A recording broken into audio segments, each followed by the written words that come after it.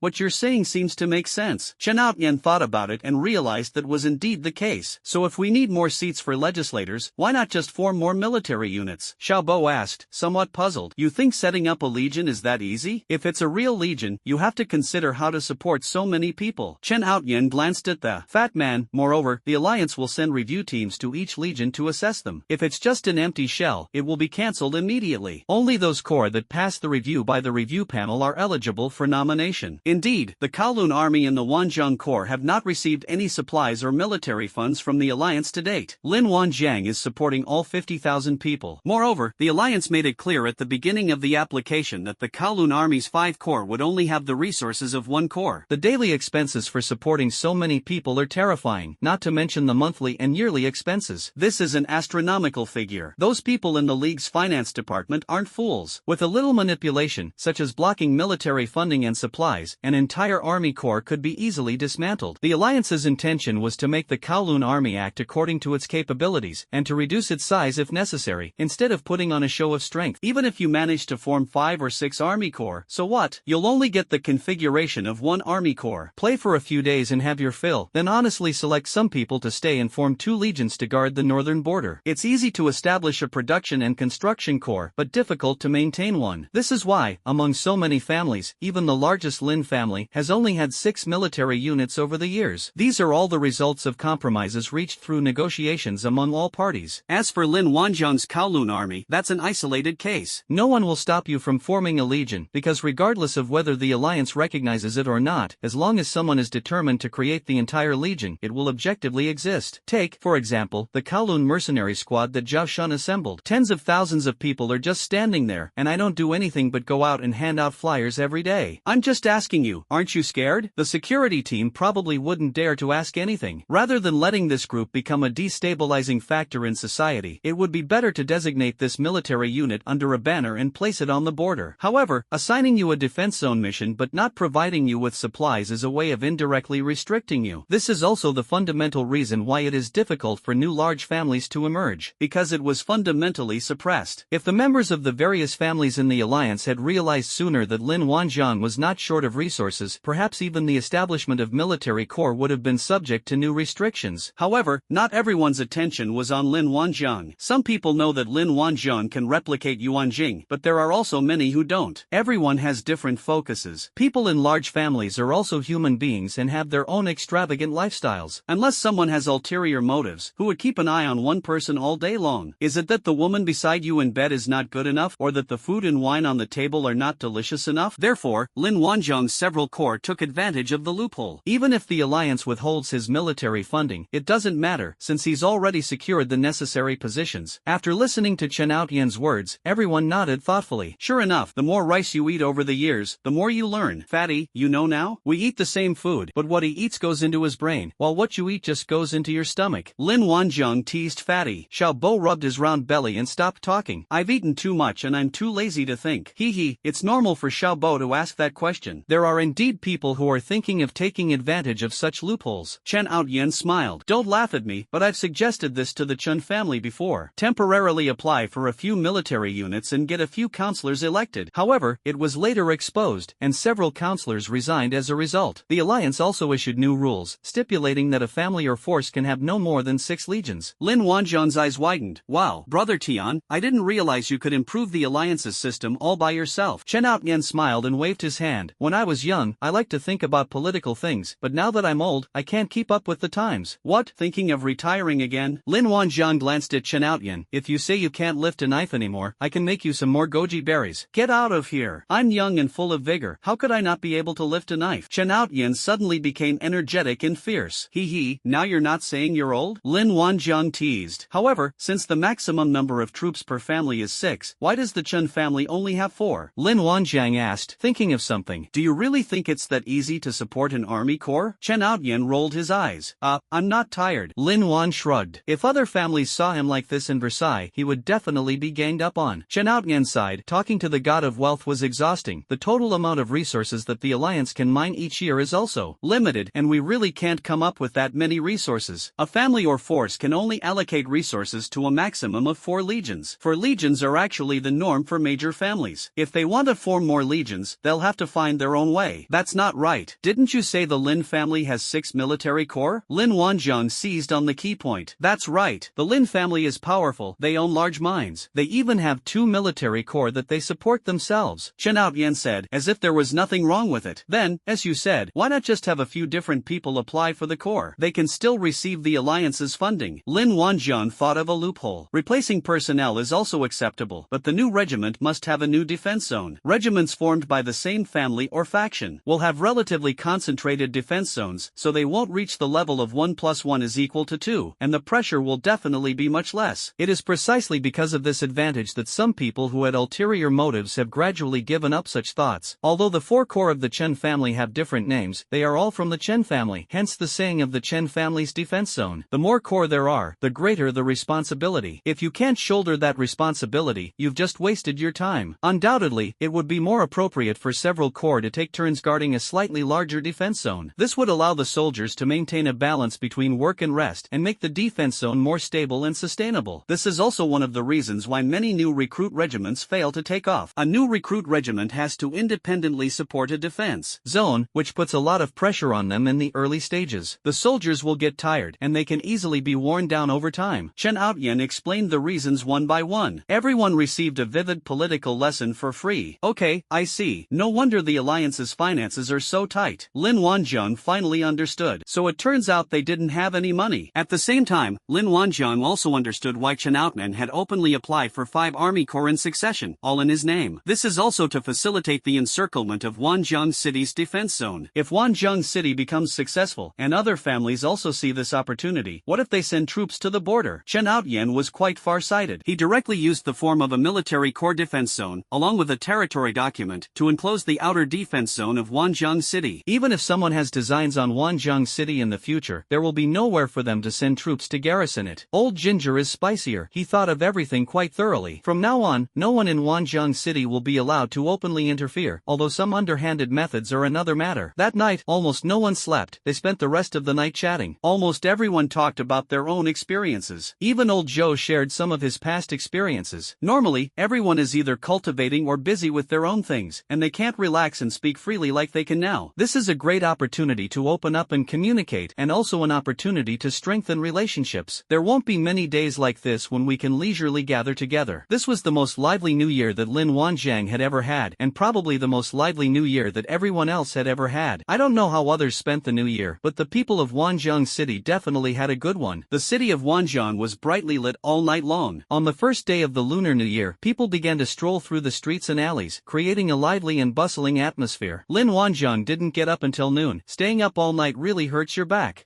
It hurts your kidneys, right? In short, he slept soundly all morning. If it weren't for the phone call, he probably would have continued sleeping. He picked up his phone and saw that the caller ID showed Su Wanwan. Hey, Happy New Year. Lin Wanjiang stretched. Happy New Year. Where are you? Can I come to see you? Su Wanwan's sweet voice came through the phone. What do you want? Are you lusting after me? Lin Wanjiang said half-jokingly, lifting the blanket to examine the erect penis. TCH, you're so irresponsible. Su Wanwan spat and cursed. I wanted to introduce you to a talented person. Talent? Lin Wanjiang asked in confusion. What, you want to introduce your best friend to me? Su Wanwan's face darkened. Men really are prone to going astray.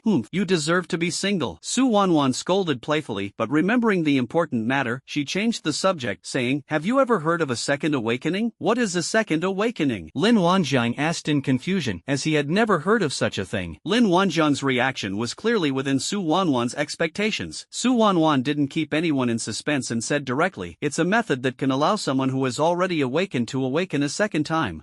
Has the Alliance's scientific research reached such a high level? Lin Wanjiang had never heard of someone who had already awakened being able to awaken a second time, nor had he heard any news about this before. If that were really possible, it would be incredible. There's no reason he wouldn't have known this before. Of course, it's also possible that it was too extraordinary and others blocked the news, so Lin Wanjiang, at his previous level, wouldn't have been able to access this information. Lin Wanjiang unconsciously got out of bed and stood up, forgetting to put on his coat. Hee, surprised, aren't you? I just found out too, and I can't wait to introduce this person to you. Su Wanwan said with a smile, as if showing off a treasure. Where are you? Send me your location, I'll come find you, and we'll talk when we meet. Lin Wanjiang's eyes widened, and he became very alert. Su Wanwan looked completely confused. Of course I'm home. Which room? Send me your location. Lin Wanjiang said briefly. Su Wanwan did as instructed, sending her location to Lin Wanjiang, though she was puzzled. The next instant, Lin Wanjiang appeared out of thin air in her room. A person suddenly appeared in the room, and Su Wanwan almost jumped up in fright. She was still sitting gracefully on the edge of the bed, wearing her pajamas. She blinked, looked at her phone, and then at Lin Wanjiang. You, how did you get in? Su Wanwan suddenly came to her senses and hurriedly pulled the blanket up. Calm down, where is the person you're talking about? Lin Wanjiang asked hurriedly. Wait, how did you get here? Su Wanwan was shocked. Of course it was teleported here. Don't you know how to do that? Tell me quickly, where is that person? Lin Wanjiang was eager to shake hands with the other person. Wait, let me sort this out. Su Wanwan smoothed her hair. Wait a minute, I know how, but how could you? What are my innate skills? Lin Wanjiang asked in return. Infinite replication. Su Wanwan blurted out. Yes. Lin Wanjiang shook his head helplessly. After a long pause, Su Wanwan's mouth slowly opened wide, her big eyes blinking. Infinite copying? It can copy anything? Including talents and skills? Lin Wanjiang nodded. Now he had nothing to hide about his strength. I'm laying my cards on the table. This will save me the trouble of explaining everything again later. After receiving Lin Wanjiang's affirmative reply, Su Wanwan was unable to calm down for a long time. She knew what this meant. At the same time, she recalled Lin Wanjiang's composure at the Su family's residence and the scene of the Su family's house being razed to the ground, and all of this became a reasonable explanation. The ability to copy other people's talents and skills makes all of this understandable. At this moment, Su Wanwan suddenly realized something and her face turned red. Did you use X-ray vision to see me? She saw Lin Wanjiang staring at her with a strange expression several times. She hadn't paid attention to it before, but now that she thought about it, she was so embarrassed she almost wanted to crawl under the bed. Lin Wanjiang was caught off guard and quickly looked away. To be honest, even though Su Wanwan was covered by a blanket, Lin Wanjiang was still engorged with blood. Lin Wanjiang was wearing his pajamas at the time, so some of the reactions are quite obvious to outsiders. At that moment, Su Wanwan was staring at him, and she naturally saw the scene, which made her even more embarrassed. Lin Wanjiang was speechless. Knowing the wonder of his talent and skills, shouldn't he be marveling at his strength? Why does this girl's thought process work so differently from others? That was the first thing that came to mind. Lin Wanjiang looked like he'd been caught red-handed doing something wrong. Indeed, using X-ray vision to look around indiscriminately damages his upright image. You can't just say things like that. I, Lin Wanjiang, am not that kind of person. Lin Wanjiang stubbornly refused to admit it. This cannot be admitted. They absolutely cannot admit it. You still say you didn't, but you already had a reaction. Su Wanwan was both embarrassed and angry. Lin Wanjiang then realized that he had forgotten to put on his coat in the rush of the teleportation. He hurriedly took out a set of clothes and put them on. This is called the natural physiological reaction of waking up. Lin Wanjiang argued forcefully. A physiological reaction? Su Wanwan suddenly threw off the covers, stood up, gritted her teeth, and faced Lin Wanjiang directly. Put. 2 lines of blood flowed from Lin Wanjiang's nose, much to his dismay. Staying up late can easily cause internal heat. Lin Wanjiang quickly looked away, somewhat embarrassed. You still say you didn't use X-ray vision. Su Wanwan lunged at Lin Wanjiang to pinch him. Anyway, they've all been seen naked, and I don't even know how many times it's happened. Thinking about it this way, Su Wanwan wasn't as shy as she had been at first. Seeing Lin Wanjiang's embarrassed state, her anger subsided somewhat, and she even felt a little amused. A gentleman uses words, not fists. Lin Wanjiang grabbed Su Wanwan's wrist. Didn't I also get seen naked? We're even. Who said we're even? No way. Su Wanwan said, her face flushed and her teeth clenched. So what do you want? At worst, I'll take the loss and show you again. Lin Wanjiang said shamelessly. Tui. Su Wanwan pulled her hand back. Get your eyes off me. Lin Wanjiang awkwardly looked away and changed the subject. Alright, didn't you say you were going to introduce someone to me? Where is that person? They haven't arrived yet. They'll be here soon. Turn around, I'm going to change my clothes. Su Wanwan pushed Lin Wanjiang. Lin Wanjiang reluctantly turned around and muttered, I've already seen what I should have seen, and I couldn't help but see what I shouldn't have seen, so is there any point in turning around? You still dare to talk back. Su Wanwan rolled her eyes at her. As Lin Wanjiang turned around, Su Wanwan's lips curled up slightly. When she realized that Lin Wanjiang had seen her naked, she felt only shyness, but not the slightest bit of repulsion. Perhaps it was from that moment that she understood her true feelings and began to view his ambiguous relationship with Lin Wanjiang in a positive light. Perhaps Lin Wanjiang didn't have romantic feelings for her, and she could sense that. You could also tell from Lin Wanjiang's gaze. She's quite beautiful and has had many suitors since childhood, but they weren't like this at all. Lin Wanjiang was clearly different from the other men who were pursuing her. With her delicate sensibilities, she could sense that Lin Wanjiang seemed to be deliberately sealing his heart away. She didn't know why Lin Wanjiang was now deliberately avoiding romantic relationships, but she guessed it had something to do with Yen Rushuan. They were in the same college and in the same year. She knew a little about Lin Wanjiang and Yen Rushuan's affair. Lin Wanjiang has become famous for his pursuit of Yen Rushuan. As a fellow girl and an observer, she naturally knew that Yen Rushuan wasn't interested in Lin Wanjiang. Could it be that Lin Wanjiang has become withdrawn and isolated from love because he has been rejected too many times? How high are Yen Rushuan's standards to reject such an outstanding man? Su Wanwan really couldn't understand it. Oh well, if Yen Rushuan doesn't care, then Su Wanwan does. This is also an opportunity given to her by God. Who says girls can't take the initiative? Lin Wanjiang deliberately shut his heart away, but does it matter? The key to unlocking someone's heart is nothing more than that thing between men and women. Her mother once said that her father and mother initially had no feelings for each other, and it was an arranged marriage, but feelings developed over time. Especially after the first time, her mother could clearly sense that there was something different in her father's eyes when he looked at her. The ultimate goal of lovers is to become family, and feelings can be cultivated later in life, and the catalyst for feelings is nothing more than that. Su Wanwan's mother is considered a very open-minded mother. Fearing that her own daughter might be taken too soon, she often shares her life insights with her daughter. The two are half mother and daughter, and half close friends. Su Wanwan's mind was racing like a tiny electric motor. The woman's innate talent for logical reasoning was on full display. I almost figured out the truth. I've even started imagining a huge romantic chase story unfolding in my mind. Hey, ma'am, are you done yet? Lin Wanjiang urged helplessly. Do women take this long to change clothes? Su Wanwan snapped out of her daze. Okay, almost there. A minute later, Su Wanwan said, it's okay, turn around now. Lin Wanjiang turned around and saw that nothing had changed. Everything was still clearly visible. How is it? Does it look good? Su Wanwan twirled around like a little girl.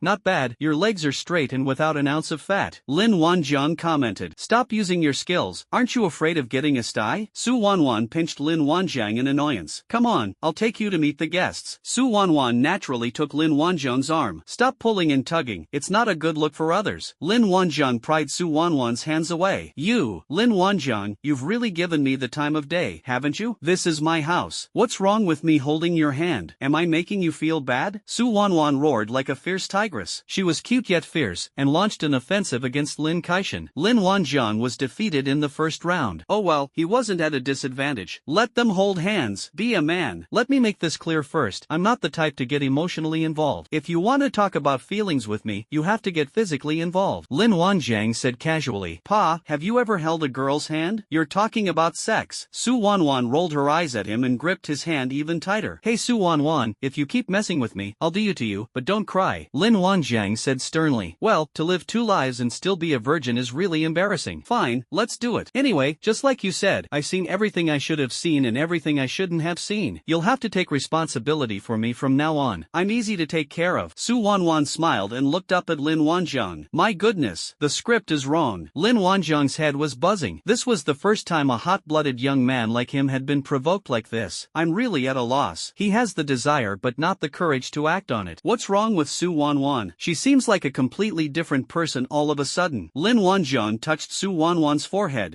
She doesn't have a fever. In the end, Lin Wanjiang held back. Good heavens, this is probably a honey trap. Lin Wanjiang took a deep breath and left the room with Su Wanwan. Just then, Su's mother walked over from a distance. Lin Wanjiang suddenly realized, indeed, damn it, it really was a honey trap. Thank goodness he didn't. Otherwise, we'd get caught red-handed. No. Even if it's a honey trap, what's there to be afraid of? He, a powerful god of wealth with nearly 6 million combat power, is afraid of being scammed? That would damage the god of wealth's reputation. When Su's mother saw Lin Wanjiang and Su Wanwan walking out of the room hand in hand, she was taken aback. The fruit plate they were holding unconsciously fell to the ground. It's over. Despite our best efforts, the cabbage still got trampled. A lone man and a lone woman walked out of a girl's room hand in hand. What happened in between is obvious. My daughter, how foolish you are. How could you do that to a man in broad daylight? Wait, that's not right. Isn't that Lin Wanjiang? Oh, yes, it's Lin Wanjiang. That's alright. That's good.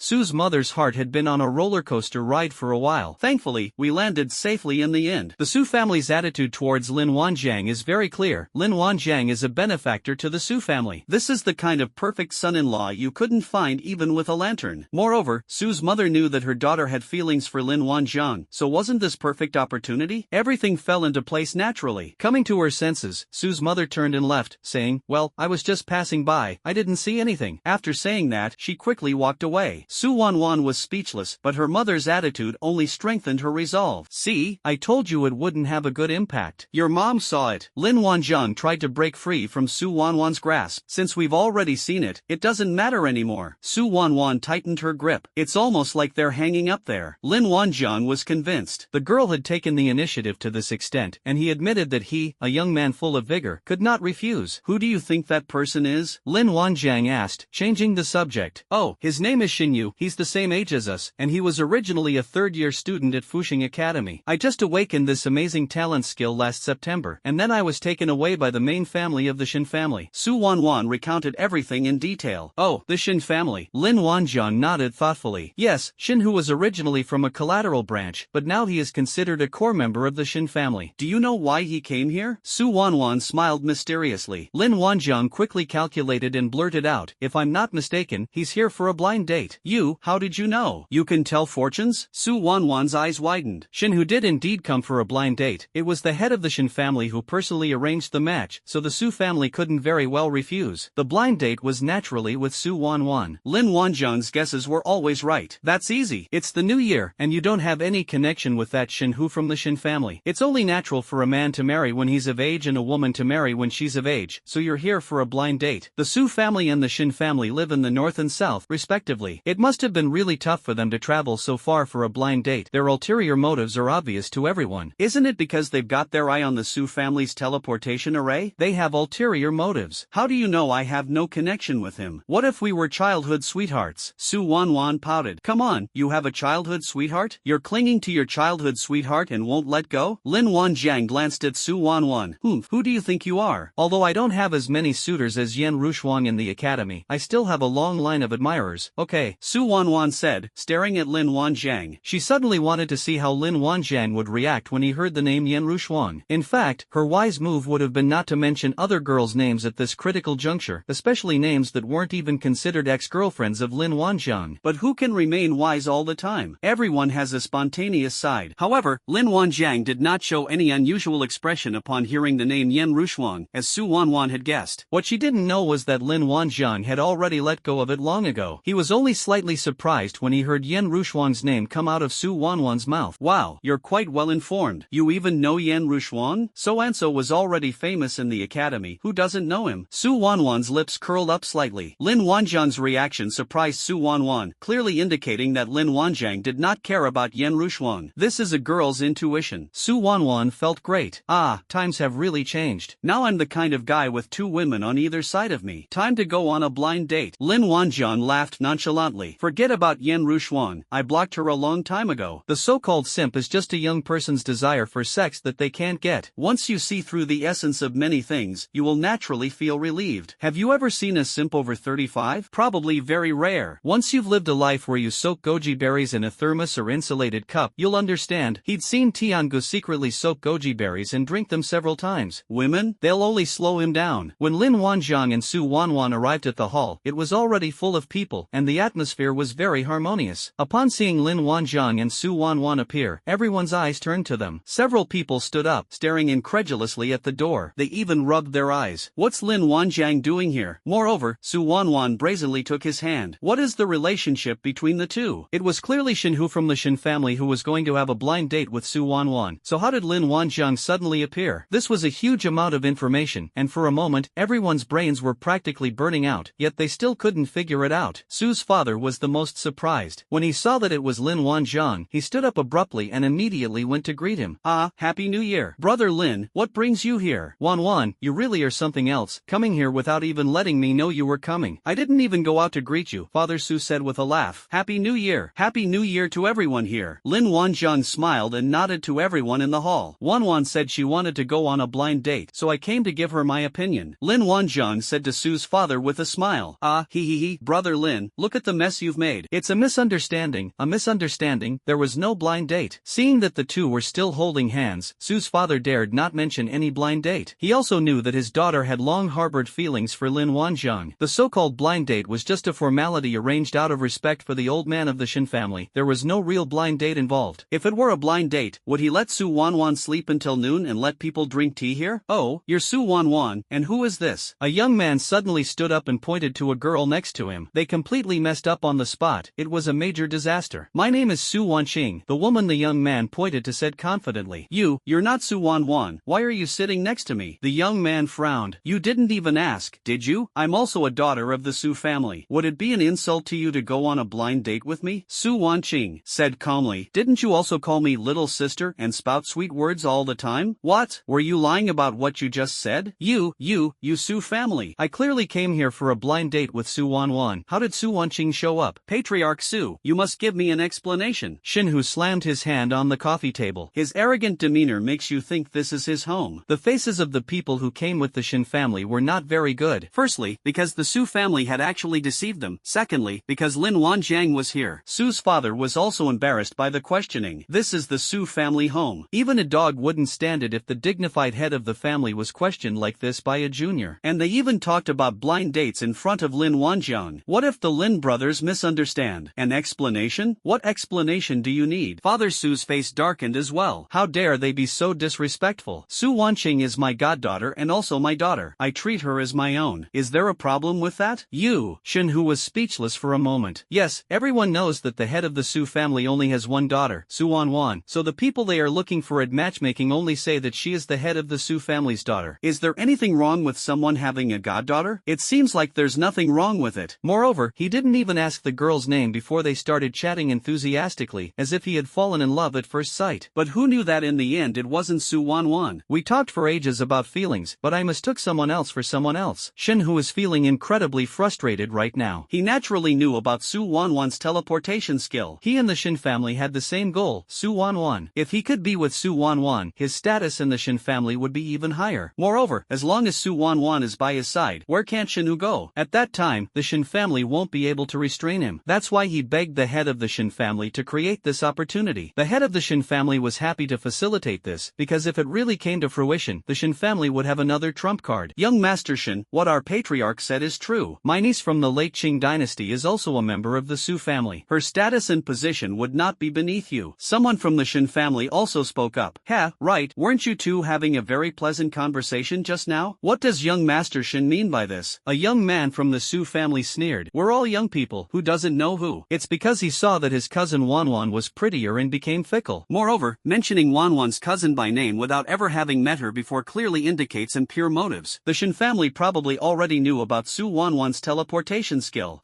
I am a core member of the the prestigious Shin family, and my talent and skills are 1 in a million. My other half must also be presentable, Shinhu said, his face flushed as he forced out a reason. Su Wanqing originally had some goodwill towards Shinhu, but now all goodwill has vanished. Su's father treated her as his own daughter, and she always considered herself a member of the Su family. If this marriage goes through, she can ultimately help the Su family gain some benefits, so she is not against this blind date. At first, during her conversations with Shinhu, she felt that he was quite sincere, but now it seems that it was all an act. Shinhu's thoughts were practically written all over his face. Such a cute person is unlikely to achieve great things. What use is having a good talent or skill if they are not destined for greatness? If you're here because of teleportation, just say so. Even she could see through the Shin family's purpose in arranging this blind date. And you even said she's not presentable? Whom do you look down on? My water attribute mastery skills are indeed unremarkable, but they're not so bad as to be considered inferior. Su Wanqing's expression turned cold. With a wave of her hand, the teacup floated up and began to spin in midair. Lin Wanjian was initially just watching the show, but he was slightly amazed by Su Wanqing's move. This is controlling the water flow to move the cup. The precision of this water control is quite remarkable. He believes that if a skill is mastered to its fullest potential, it can be used in countless creative ways. However, he still prefers to subdue people with force. Why bother with fancy tricks when a fist the size of a sandbag can solve the problem? Therefore, the level of meticulous operation he pursued was not so extreme. But the girl in front of him opened his eyes to a whole new world. The opponent's water control skill is pretty impressive. What would it be like to control the water content in the human body and create a scene like Neza causing havoc in the sea? Lin Wanjiang seemed to be deep in thought. Everyone present, including the older generation, couldn't help but nod in approval at Su Wanqing's move. This girl is only at the second level of cultivation, yet she has such a profound grasp of water attribute power. She can be considered a genius. Moreover, although the 5 elements attributes are not that rare, they are still invaluable skills. It wasn't as bad as Shinhu described. If being proficient in water attributes isn't respectable, then how can these people have the face to sit here? They're no better than everyone else. So when they heard Shinhu say that, the Shin family members' expressions were not very good. Even the Shin family members who accompanied Shinhu had strange expressions on their faces. This is an area of effect, AoE, skill. The teacup that was spinning in midair suddenly exploded, and the tea inside flew out and splashed all over Shinhu. What are you doing? Shinhu reacted and cursed angrily. It's nothing, just showing off some underhanded tricks, Su Wanqing said calmly. Lin Wanjiang removed Su Wanwan's hand and went straight to Shinhu, extending his hand and smiling slightly. Hello, Shinhu, right? Who are you? What kind of Tom, Dick, or Harry do you think you're worthy to shake hands with me? Shinhu raised his head arrogantly. He was in a fit of anger and had no intention of shaking hands with Lin Wanjiang. Su Wanwan was actually arm in arm with Lin Wanjiang. Lin Wanjiang is his love rival. How can you shake hands with your love rival? Although he was a core member of the Shin family, he didn't know much about Lin Wanjiang and didn't even recognize him. Since entering the master's household, he has been surrounded by people who flatter him, so he has no interest in getting to know others. You don't even know who I am? You can ask the people next to you. Not bad at all. The Shin family has produced a talent. As he spoke, Lin Wanjiang patted the other man on the shoulder and then ignored him, not even bothering to argue with his rudeness. Second awakening, talent skill copied successfully. Lin Wanjiang smiled slightly. Done. It really can give people a second chance to awaken. That's right, it's definitely an amazing skill. Logically speaking, each person can only awaken one innate skill in their lifetime, so Shinhu is essentially giving him 2 chances. In theory, everyone can become a dual talent skill awakener. This is undoubtedly good news for those who have awakened ordinary skills. TSK.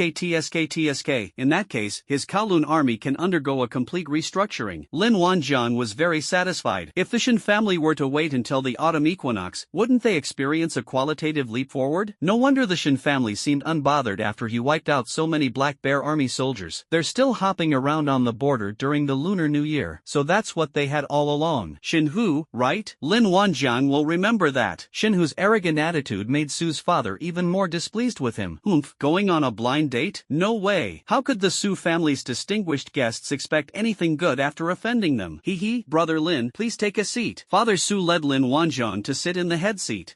Patriarch Su, what do you mean by this? You're letting an outsider sit in the main seat. Are you implying that none of us are as good as him? Shinhu felt even more choked up seeing Lin Wanjiang being treated with such courtesy. He is a core member of the Shin family, capable of awakening people a second time. He should have been the main character in the show, shouldn't he? Where did this person come from? He looks to be about the same age as him, so how could he possibly receive such courteous treatment from the Su family? They even had to give up the first place. This is more than just a matter of treating people with courtesy. Several members of the Shin family knew that their patriarch had sent the Black Bear Army to target Lin Wanjiang Wanjiang. So much time has passed and not a single member of the Black Bear army has returned, while Lin Wanjiang's safe and sound appearance here speaks volumes. Looking at the Su family's attitude towards Lin Wanjiang, they suddenly realized what was going on. It turns out that Lin Wanjiang and the Su family are now tied together. Lin Wanjiang has the Su family protecting him. No wonder the Black Bear army suffered a defeat. Great, that's really great. However, none of those present could make a decision. The matter was of great importance. We still need to inform the head of the family about what's going on here. Someone immediately made an excuse to go out and make a phone call. Lin Wanjiang glanced at the other person, acting as if nothing had happened. In the end, Lin Wanjiang didn't sit in the first seat but instead found an empty seat next to him and sat down. As if afraid others wouldn't know about her relationship with Lin Wanjiang, Su Wanwan moved a small stool over and sat behind Lin Wanjiang to make him tea. With their obedient demeanor, outsiders would assume that their relationship was confirmed. Lin Wanjiang didn't care. Let Su Wanwan do whatever she wants. It's not like he'd lose anything. Isn't it nice to be waited on? It's quite nice. This is the kind of treatment only landlords and rich people get. As for misunderstandings, so be it. He doesn't care about other people's opinions at all now. When a person is strong enough, he can disregard all external factors. When you earn 3,000 a month, others might say you're stingy, which can be quite upsetting. But when you earn 30,000 a month, will you still care if others say you're stingy? Ha, they don't care at all. That's called being stingy with a clear conscience. When a person can still be emotionally swayed by a few words from the outside world, it means that they are not strong enough. Lin Wanjiang sat there without saying a word. He had already achieved his goal for this trip, but since he was already here, he might as well see how other people went on blind dates. But his arrival ruined the atmosphere. Shinhu was so angry he was about to jump up and down. His previous intellectual, generous, and eloquent demeanor was completely gone. Each member of the Shin family had their own thoughts, and no one wanted to speak at this moment. When the Su family saw that Lin Wanjiang, their distinguished guest, had arrived, they all wanted to hear him say a few words. Everyone just stared at Lin Wanjiang. For a moment, the huge hall became quiet. Lin Wanjiang took a sip of the tea Su Wanwan handed him and looked around. Keep going. Why are you all looking at me? You guys are busy. You're on your blind dates. I'm just here to learn from you. Put. Su Wanwan couldn't help but laugh out loud. Be serious. Mr. Shin is here for a blind date. Lin Wanjiang glared at Su Wanwan. Su Wanwan immediately suppressed her laughter, her whole body shaking uncontrollably. Su Wanwan's smile made Shinhu stare in disbelief. At that moment, he felt like he was falling in love. This is what it means to have a smile that can captivate a city. Shinhu felt that this was the other half he should pursue. He's found his target. Su Wanwan is not married yet. He still has a chance. What's wrong with holding hands? She'll definitely know who the best person is. He, Shinhu, represents the future of the Shin family. His future is limitless. He's the perfect match. Thinking this, Shinhu felt incredibly confident.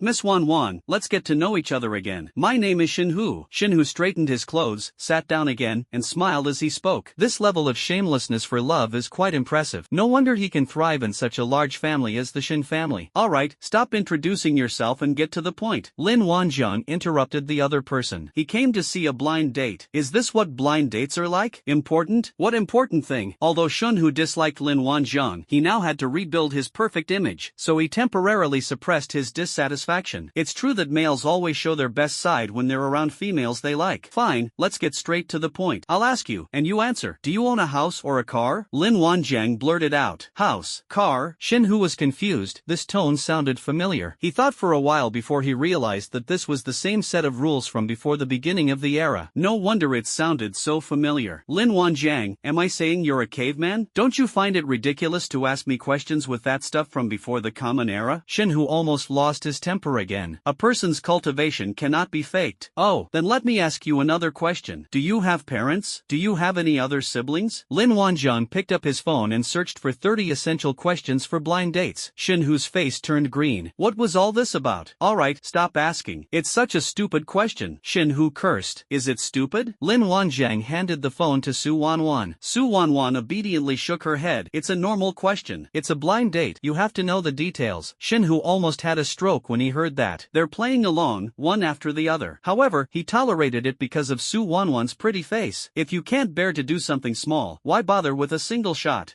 Once I've won her over, I'll definitely show her what he's got. Lin Wanjiang could tell what Shinhu was hiding in his crotch with just one glance. Sure enough, the motives of young simps are all very simple, with a 99% similarity. Lin Wanjiang is quite qualified to speak on this point. My family has allocated me a secluded courtyard, enough for the two of us to live in after we get married. Shinhu began to talk about his competitive advantage because Su Wanwan wanted to hear it, but he was clearly speaking, so why was Su Wanwan staring staring at Lin Wanjiang. As Shinhu spoke, his anger almost flared up again. My parents are alive and well, and I have an older brother and a younger sister. As Shinhu spoke, he gritted his teeth and said, I said, can you at least look at me? That's the bare minimum of respect you can show to someone who's speaking. Oh, it's nothing. What do you think? I'm listening. Lin Wanjiang glanced at the other person while sipping his tea. Shinhu felt like he had been hit with a critical strike. He had an urge to hit someone. Oh, you finished talking, right? So who will take care of the child from now on? Lin Wanjiang asked, looking at his phone. Shinhu's face was full of black lines. Lin Wanjiang, you'd better shut up. What kind of questions are you asking? Are you deliberately trying to cause trouble? Shinhu slammed his hand on the table. It seems they're really furious. Lin Wanjiang glanced at the other person inside. He's still a young man after all. His composure is lacking. It only took a few tries to determine the depth. At this moment, Lin Wanjiang thought of the way Su Wanqing had just manipulated water-based skills, and an idea came to him. He stared at Shinhu and made a gesture in secret. Suddenly, Shinhu jolted awake, and then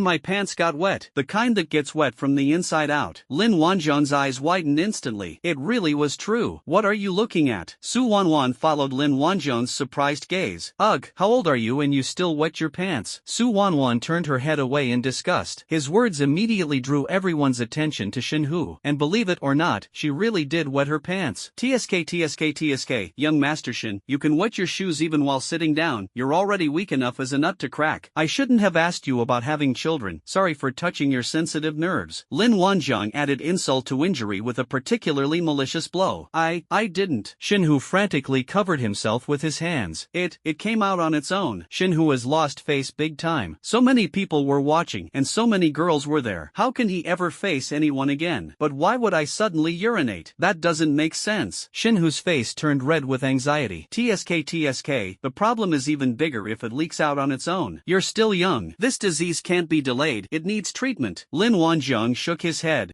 I'm not sick. I just did it with my second aunt last night. In his haste, Shinhu blurted out that if Su Wanwan misunderstood, he would be completely out of luck, so he couldn't wait to say something to prove himself. However, he stopped halfway through his sentence and let something slip. He quickly looked at his second aunt's husband and explained, my second aunt and I didn't do anything. Shinhu's second aunt's husband turned green, his whole body glowing with a greenish light. A murderous intent flashed in his eyes as he looked at Shinhu. Seeing this, the people around him quickly pulled him back. Look at Xiuhu, he's already like this. What can he do? Don't get carried away, he's just saying it. Shinhu's second aunt's husband glanced at Shinhu's crotch and his expression softened a little. Yeah, you can't even urinate while sitting and talking. What else can you do? I'm afraid they won't be able to lift them anymore.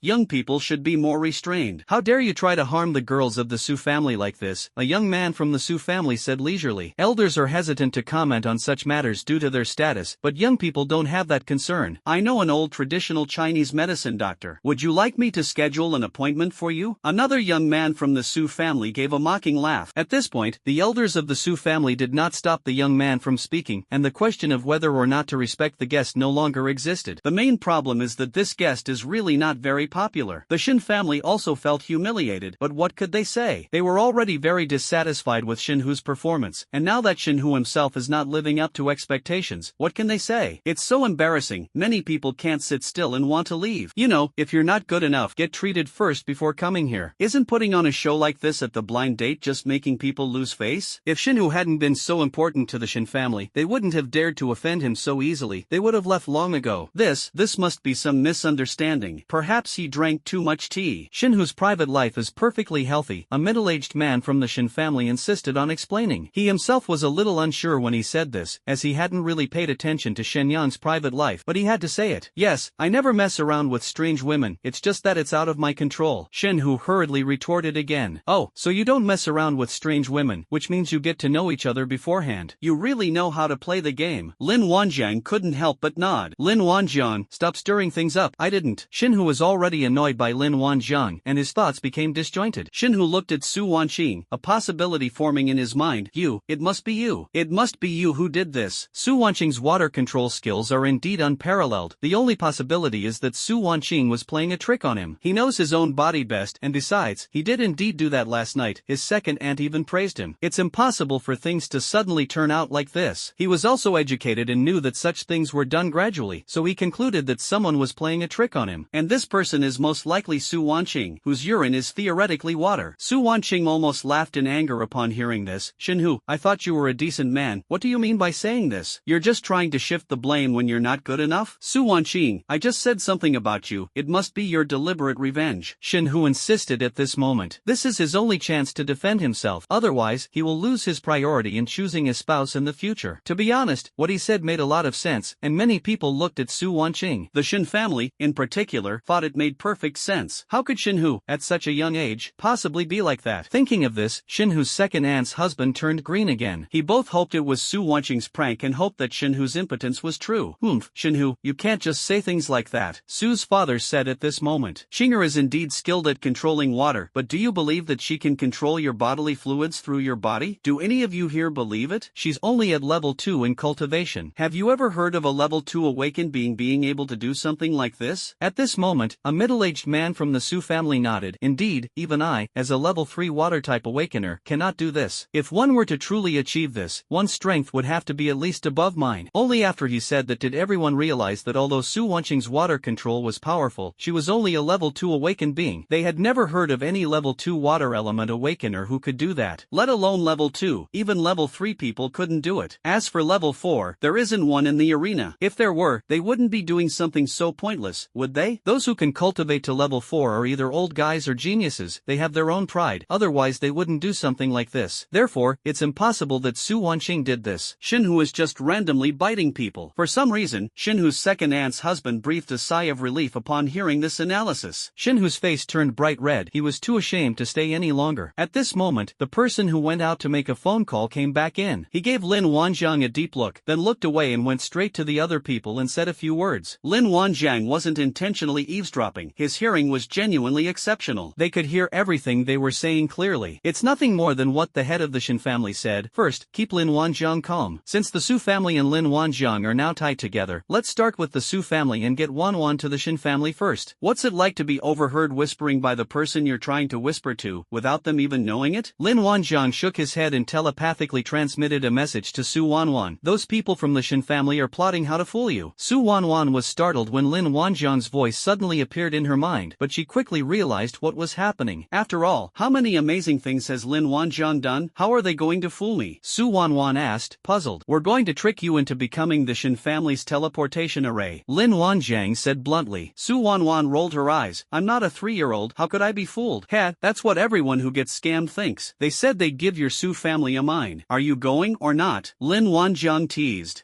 I have a god of wealth right next to me. Why would I go there? Su Wanwan was perfectly clear-headed. Sure enough, after a short while, someone from the Shin family spoke up. Gentlemen, I'd like to say a few words. If Miss Su Wanwan doesn't like Shinhu, that's fine. The Su family has many outstanding juniors. You can invite Miss Wanwan to visit the Su family in person. Blind dates are a sure way to find someone suitable. To show their sincerity, the Shin family is willing to offer a small Yuanjing mine as a prize for this matchmaking event. Regardless of the final outcome, the small-scale elemental crystal mine will belong to the Su family. The Shin family threw out a huge bait. It's like a small-scale elemental crystal mine is Su Wanwan's appearance fee. Faced with such a great temptation, the Su family members couldn't sit still any longer. There's a mine right there. Where else can you find such a good deal? Many members of the Su family turned their attention to the patriarch and Su Wanwan. Su's father was also somewhat moved upon hearing this. After all, sending Wanwan to the Shin family is just a formality. That's how you get a small elemental crystal ore. But while it's easy to be moved, one must think things through calmly afterward. Such a windfall is definitely not simple, especially since this isn't just a pie, it's a gold mine. Nobody's a fool. Who would believe an empty promise? What if they renege on it later? Furthermore, the fact that they are so purposeful, specifically naming someone to come over every night, suggests they might have some ulterior motives. Although the Yuanjing mine was tempting, he wouldn't let his woman risk her life, especially given his relationship with Lin Wanjiang, making it even more impossible. They are determined to do everything they can to befriend Lin Wanjiang. What's so special about a small crystal mine? Just as Mr. Su was about to refuse outright, Lin Wanjiang spoke up. Can I come along and take a look? I was just wondering where your Shin family's stronghold was. If we don't go, we'll wipe you all out. Lin Wanjiang's words surprised everyone. The Shin family was overjoyed. It was an unexpected delight. Lin Wanjiang was also someone the family had specifically requested. This good thing came too suddenly. They were still thinking about how to keep Lin Wanjiang in check. Unexpectedly, Lin Wanjiang also wanted to join in the fun. Wouldn't that kill two birds with one stone? Brilliant, brilliant. Hee. Sure, of course, a middle-aged man from the Shin family hurriedly said. The head of the family will definitely praise them highly. They've done a great job this time. The Shin family members were overjoyed. overjoyed. Su Wanwan looked at Lin Wanjiang with a puzzled expression. What, are you going to see the Shin family's daughter too? I was just earnestly advising her not to be fooled, and now she's actually willing to fall into the trap herself. This attitude has completely changed. What is Lin Wanjiang playing at? Su's father also looked puzzled. However, he was aware of some of Lin Wanjiang's methods, so he wasn't too worried about Lin Wanjiang's personal safety. Are you kidding me? Someone who single-handedly pushed the Su family member into a corner needs to be worried about their safety? Brother Lin, what's going on here? Su's father hesitated before speaking. Patriarch Su, how could we refuse a yuan crystal mine that the Shin family is offering for free? I'll go and be a witness. Lin Wanjiang said, winking at Su's father and transmitting his voice, 100% safe. Su's father was slightly taken aback when he suddenly heard Lin Wanjiang's voice in his mind. Since Lin Wanjiang is going to get involved, what is there for him to be afraid of? Let's do it. We shouldn't miss out on Yuan Jingor. By the way, words alone aren't enough to prove the Yuan Jing mine matter. Let's draw up a written agreement. Lin Wanjiang looked at the Shin family members and took out paper and pen. Many people took out their phones to record the conversation. The Shin family members exchanged glances, realizing they had indeed been speaking casually. Their original intention was to keep Su Wanwan around to keep Lin Wanjiang in check. Who knew that Lin Wanjiang would also be going? The fish have already taken the bait, so why waste another big piece of bait? But if they break their promise now, all the groundwork laid will have been for nothing. Under the watchful eyes of everyone, the last few people had no choice but to grit their teeth, write the agreement, and press their fingerprints on it. Let's take the person back first, to avoid any further complications. Alright, here, Patriarch Su, you should keep this safe. Lin Wanjiang handed the document to Su's father. Father Su hurriedly walked over with a smile to take it, for this was a yuan crystal mine. Let's go, there's no time to lose, let's hurry. Lin Wanjiang called out. Wow, that fast. But this was exactly what the Shin family wanted. Hee, then let's not delay, let's set off immediately. Someone quickly prepare the car. What kind of car do you need? Just send me your location and I'll teleport you there. Lin Wanjiang said casually. Yes,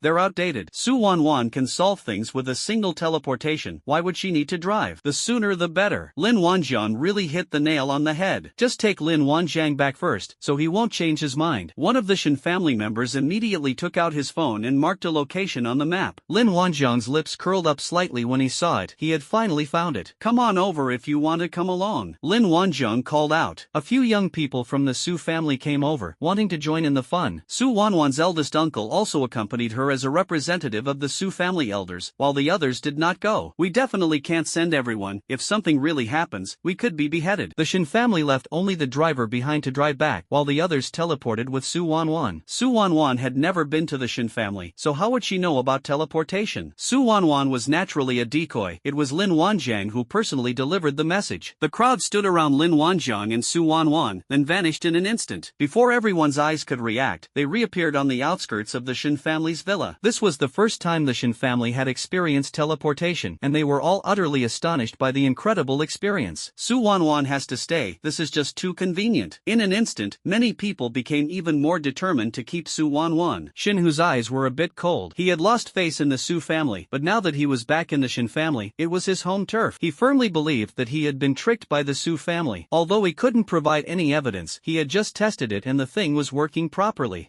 Su Wanwan, now that you've come to the Shin family, you're not going back. I, Shinhu, have decided on you. Such a great teleportation skill can only serve me. Shinhu and Lin Wanjiang, no matter who you are, once you come to the Shin family, you're just waiting to become a prisoner. He had just overheard some whispers among the elders and naturally knew that the family head wanted to take Lin Wanjiang away. Now that he's come to the Shin family, can Lin Wanjiang still cause any trouble? With the Su family protecting him, Lin Wanjiang was annoyed by him at every turn. Now that he's here, he's going to show Lin Wanjiang who the real king is. If Su Wanwan values him so much, then he'll crush him under her feet right in front of her and show her who her true match is. After all, his blind date was holding hands with another man. Wasn't that a slap in the face for him? No matter who Lin Wanjiang is, Shinhu is determined to crush him. Undoubtedly, Shinhu's actions were driven by jealousy. Lead the way, what are you standing there for? Lin Wanjiang called out. Lin Wanjiang, do you still think you're in the Su family? Tone it down, being too flamboyant will only lead to trouble. Shinhu snorted coldly, no longer indulging Lin Wanjiang. Okay. Lin Wanjiang smiled slightly. Then the ground where Shinhu was standing got wet again. I'm incontinent again. TSK. You should get it treated quickly. This is a sign of excessive indulgence. It's not good to keep urinating like this. Lin Wanjiang said leisurely. As soon as he spoke, everyone's attention was once again focused on Shinhu. Su Wanqing didn't come this time, and none of the people from the Su family who came to this time were proficient in water attributes. Now they have nowhere to shift the blame. Shinhu's face turned bright red. How could this be? Why did I lose control of my bladder again? For a moment, he even began to doubt whether there was really something wrong with his body. The Shin family would definitely not play tricks on him, and the Su family only had Su Wanwan's uncle who was slightly more powerful, but like the others, he was not proficient in water attributes. What exactly happened? Shinhu has truly lost face this time, to the very end. Go back and deal with it first. A middle-aged man from the Shin family said with a strange expression. Sigh. What could he say? Young people are so unrestrained. This is not just a loss of face for Shinhu personally, but for the entire Shin family. Everyone, let's go, I'll lead the way. He forcefully changed the subject. Shinhu grew angrier and more doubtful of himself the more he thought about it. He was too ashamed to stay any longer and hurriedly ran off to test whether the function was still working properly. Lin Wanjiang glanced at him and sneered inwardly, deciding to let him live a few more seconds. He's a very reasonable person. At the very least, he should get rid of the Shin family patriarch first before dealing with the troublesome young man. The group arrived at the Shin family's main hall, which was also occupied by other guests, making it quite lively for a while. Everyone looked towards the outside of the hall when they saw Lin Wanjiang and his group arrive. The head of the Shin family was taken aback when he saw the person who had arrived. Is it really that fast? This is quite efficient. He just instructed them to bring Su Wanwan here, and the fact that they're here speaks volumes. Isn't it only Su Wanwan who has this ability? The man leading the way hurriedly ran to the head of the Shin family and whispered a few words in his ear. Upon hearing this, the head of the Shin family stood up abruptly. It's clear that only Lin Wanjiang could make him lose his composure like this. That was Lin Wanjiang, whom he had been longing for so long. You searched high and low without finding it, only to have it come to you effortlessly. The head of the Shin family even began to breathe heavily. Good. You have done a great service this time. The head of the Shin family was overjoyed. He gave a few instructions to the person next to him, and that person hurriedly left. The head of the Shin family looked out of the hall and laughed. Come, all of you come in and sit down. Someone, serve tea. Lin Wanjiang didn't stand on ceremony and went straight to find a seat, looking at the old man in the main seat with unwavering eyes. The head of the Shin family was also watching Lin Wanjiang with burning eyes. This is a crucial step for the Shin family to rise to a higher level. With Lin Wanjiang by their side, the Shin family will never have to worry about resources again. We can raise as many core as we want when the time comes. The head of the Shin family was even envisioning the future. For a moment, even the head of the Shin family forgot to preside over the event. Patriarch Shin, didn't you say you were here for a blind date? Bring out the young talents of your Shin family. Lin Wanjiang didn't have time to wait for him to stand there in a daze and went straight to the point. He also wanted to see what other talented young people the Shin family had. If he could find someone with a rare skill, he would make a profit from it. The head of the Shin family only came to his senses after hearing Lin Wanjiang's words. A blind date? Oh right. Didn't they trick Su Wanwan into coming here under the pretense of a blind date? As for small-scale elemental crystal mines, he doesn't care about them at all now. Therefore, he did not blame the group for making the decision on their own. With Lin Wanjiang, why would we need Yuanjing mine? Good. Today is a great day, so let's have all the younger generation come, the head of the Shin family said with a smile. If Su Wanwan finds someone she likes, they can keep her there openly and legitimately, which would kill two birds with one stone. Before long, more than a dozen well-dressed young men arrived outside the hall. No, wait. They were dashing young men. After they came in and exchanged greetings, they found seats and sat down. Fortunately, the Shin family's main hall is large enough to comfortably seat dozens of people. Otherwise it would turn into a traffic jam. Lin Wanjiang glanced at the dozen or so people and saw that their skills were all mediocre, and he instantly lost interest. What's wrong? Has the Shin family run out of people? The strongest fighter only has 10,000 combat power, which is even less than the fat guy, and he's supposed to be a core disciple. Could it be that the Shin family has hidden away a genius? Patriarch Shin, are these the outstanding descendants of your Shin family? Lin Wanjiang asked calmly. Not bad, these are all core members of my Shin family. The head of the Shin family was still quite polite. After all, who would want to break off relations if they could avoid it, especially since they'd end up using Lin Wanjiang as a tool in the future? As for past grievances, Lin Wanjiang did not bring them up, and of course he would not bring them up at this time. As long as Lin Wanjiang works for the Shin family, he can overlook everything from the past. At this moment, Lin Wanjiang chuckled. Shinhu said he is the most outstanding of the younger generation of the Shin family. I didn't believe it at first, but it seems to be true. If Shinhu were there, he would have jumped up in anger immediately. When did he ever say such a thing? Don't make false accusations against me. Upon hearing Lin Wanjiang's words, the younger generation of the Shin family present exchanged bewildered glances. What? They seem to have just been looked down upon. Shinhu actually said that none of them were as good as him? That's what they say, I think. How can we tolerate this? Who is Shinhu? If it weren't for his special talent and skills, how would he have had the chance to come to the main family? It seems that Shin Shin Hu has been pampered too much lately and has forgotten his place in the world. He actually dared to boast like that in front of outsiders. He's really gotten too big for his britches. Everyone present was a direct descendant of the Shin family. In terms of status and position, who isn't more noble than Shin Hu?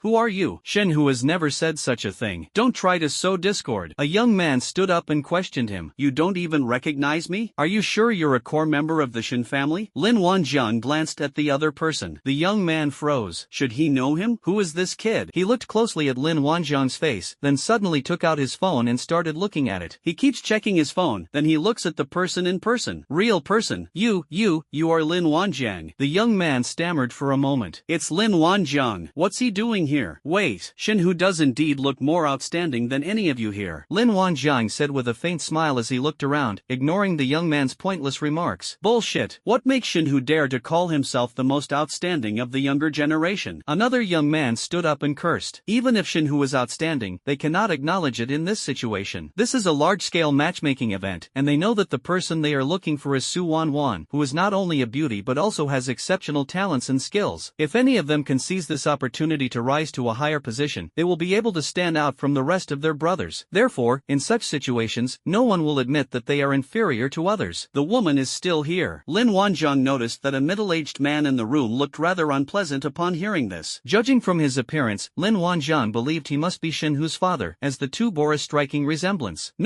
It's no wonder he looked so pleased when his own son was being criticized. Indeed, many young people were unhappy to hear Lin Wanjiang say that. Aren't they all outstanding individuals? Shin Hu is nothing more than someone who can help others awaken a second time. To put it bluntly, he's just a tool. A young man sneered, speaking his mind. Although these words are somewhat taboo, Shin Hu isn't here, so it's okay for him to say them. Who doesn't think this way? I've said it, so what? At most I'll get a few scoldings, but I won't be punished. However, if they can insult Shin Hu in front of Su Wanwan, their chances will be much greater. Little did they know that Shin Hu had no chance either, and they didn't even need to make fun of him. Shin Hu's father was so angry that his hands were trembling. He knew all too well that his son was just a tool. But saying that in public is a bit much, isn't it? We should at least give them some face. The head of the Shin family lightly slapped the table. Alright, everyone has their strengths. Don't say things like that in the future. If it's a blind date, then it's a blind date. Don't gossip about other things. The head of the Shin family casually concluded the matter with a single sentence. Since the head of the family had spoken, no one else said anything more. Shin Hu had already changed his clothes and arrived by then. He greeted everyone casually and then found a seat. Let me go first. A tall, handsome young man stood up, looked in Su Wanwan's direction, and gave what he thought was a very cool smile. My name is Shin Feng, a level 3 fire attribute awakener. I hold an important position in the military. I have no bad habits and live a very frugal life. I have never even touched a girl's hand. TCH, someone scoffed upon hearing this. Come on, you call yourself morally upright? I wonder who went out drinking and carousing yesterday. If you're morally upright, then no one is morally upright. It's obvious that although they are a family, there is no brotherly affection or respect between them. Perhaps this is a common problem in large families. At this point, there's more mutual sabotage, since everyone's interests are at stake.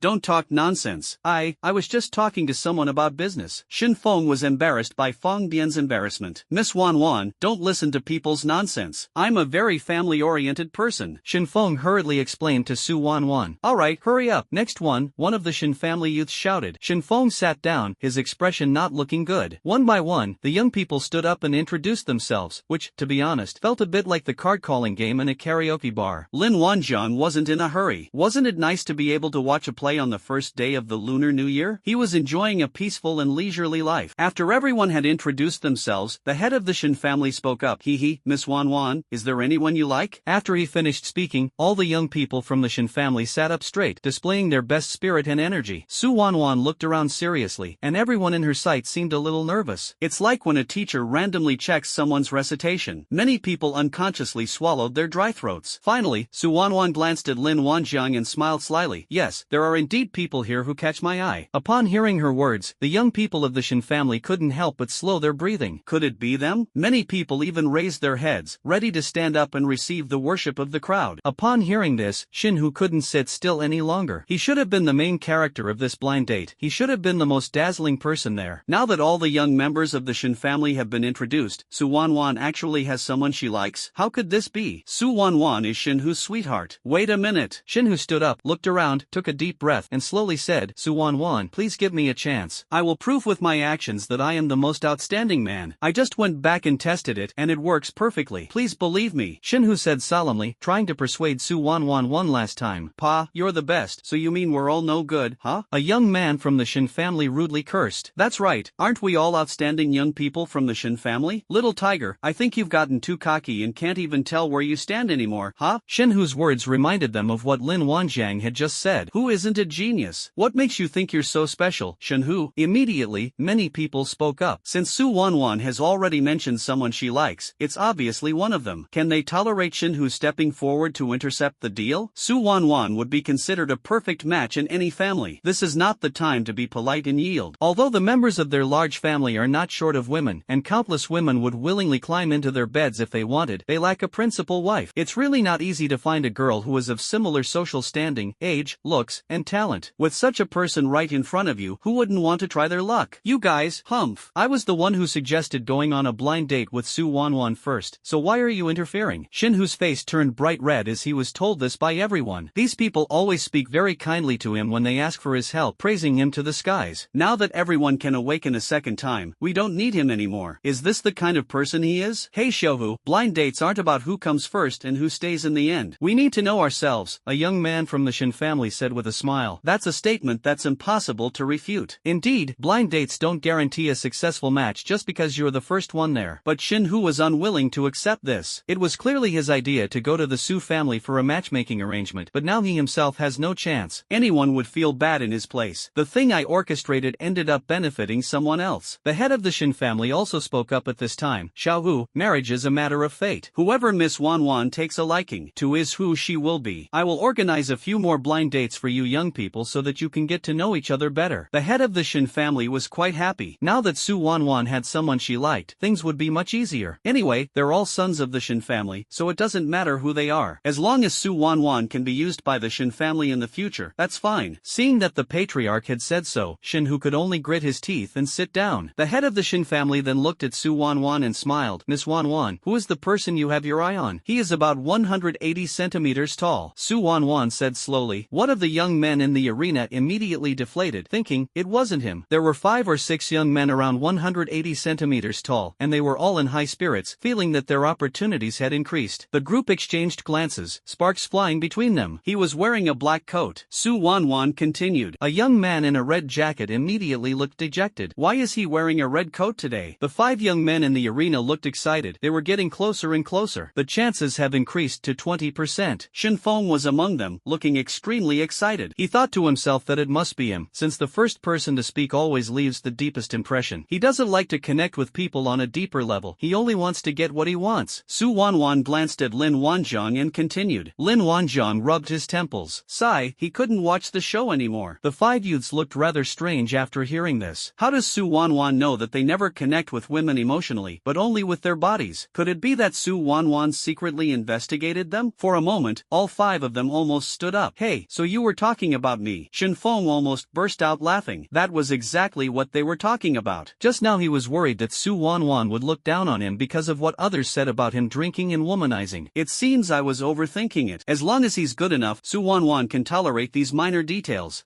She's a virtuous girl. From now on, he can keep the red flag flying at home while having colorful flags fluttering outside. That's probably what Su Wanwan was implying. Shin Feng has already started to imagine the wonderful life after marriage. What should he name the child? He unconsciously stood up, about to speak, but Su Wanwan's voice came again. His name has 3 characters. Shin Feng froze instantly. Is his name 3 characters long? Su Wanwan must have misspoke. Ha, so it turns out that Miss Wanwan's favorite is indeed me. A young man stood up with a laugh. He gave Shin Feng a provocative look. Hee, brother Feng, why are you standing up? Your name only has 2 characters. The young man's name was Shin Shoha, a perfectly 3-character name.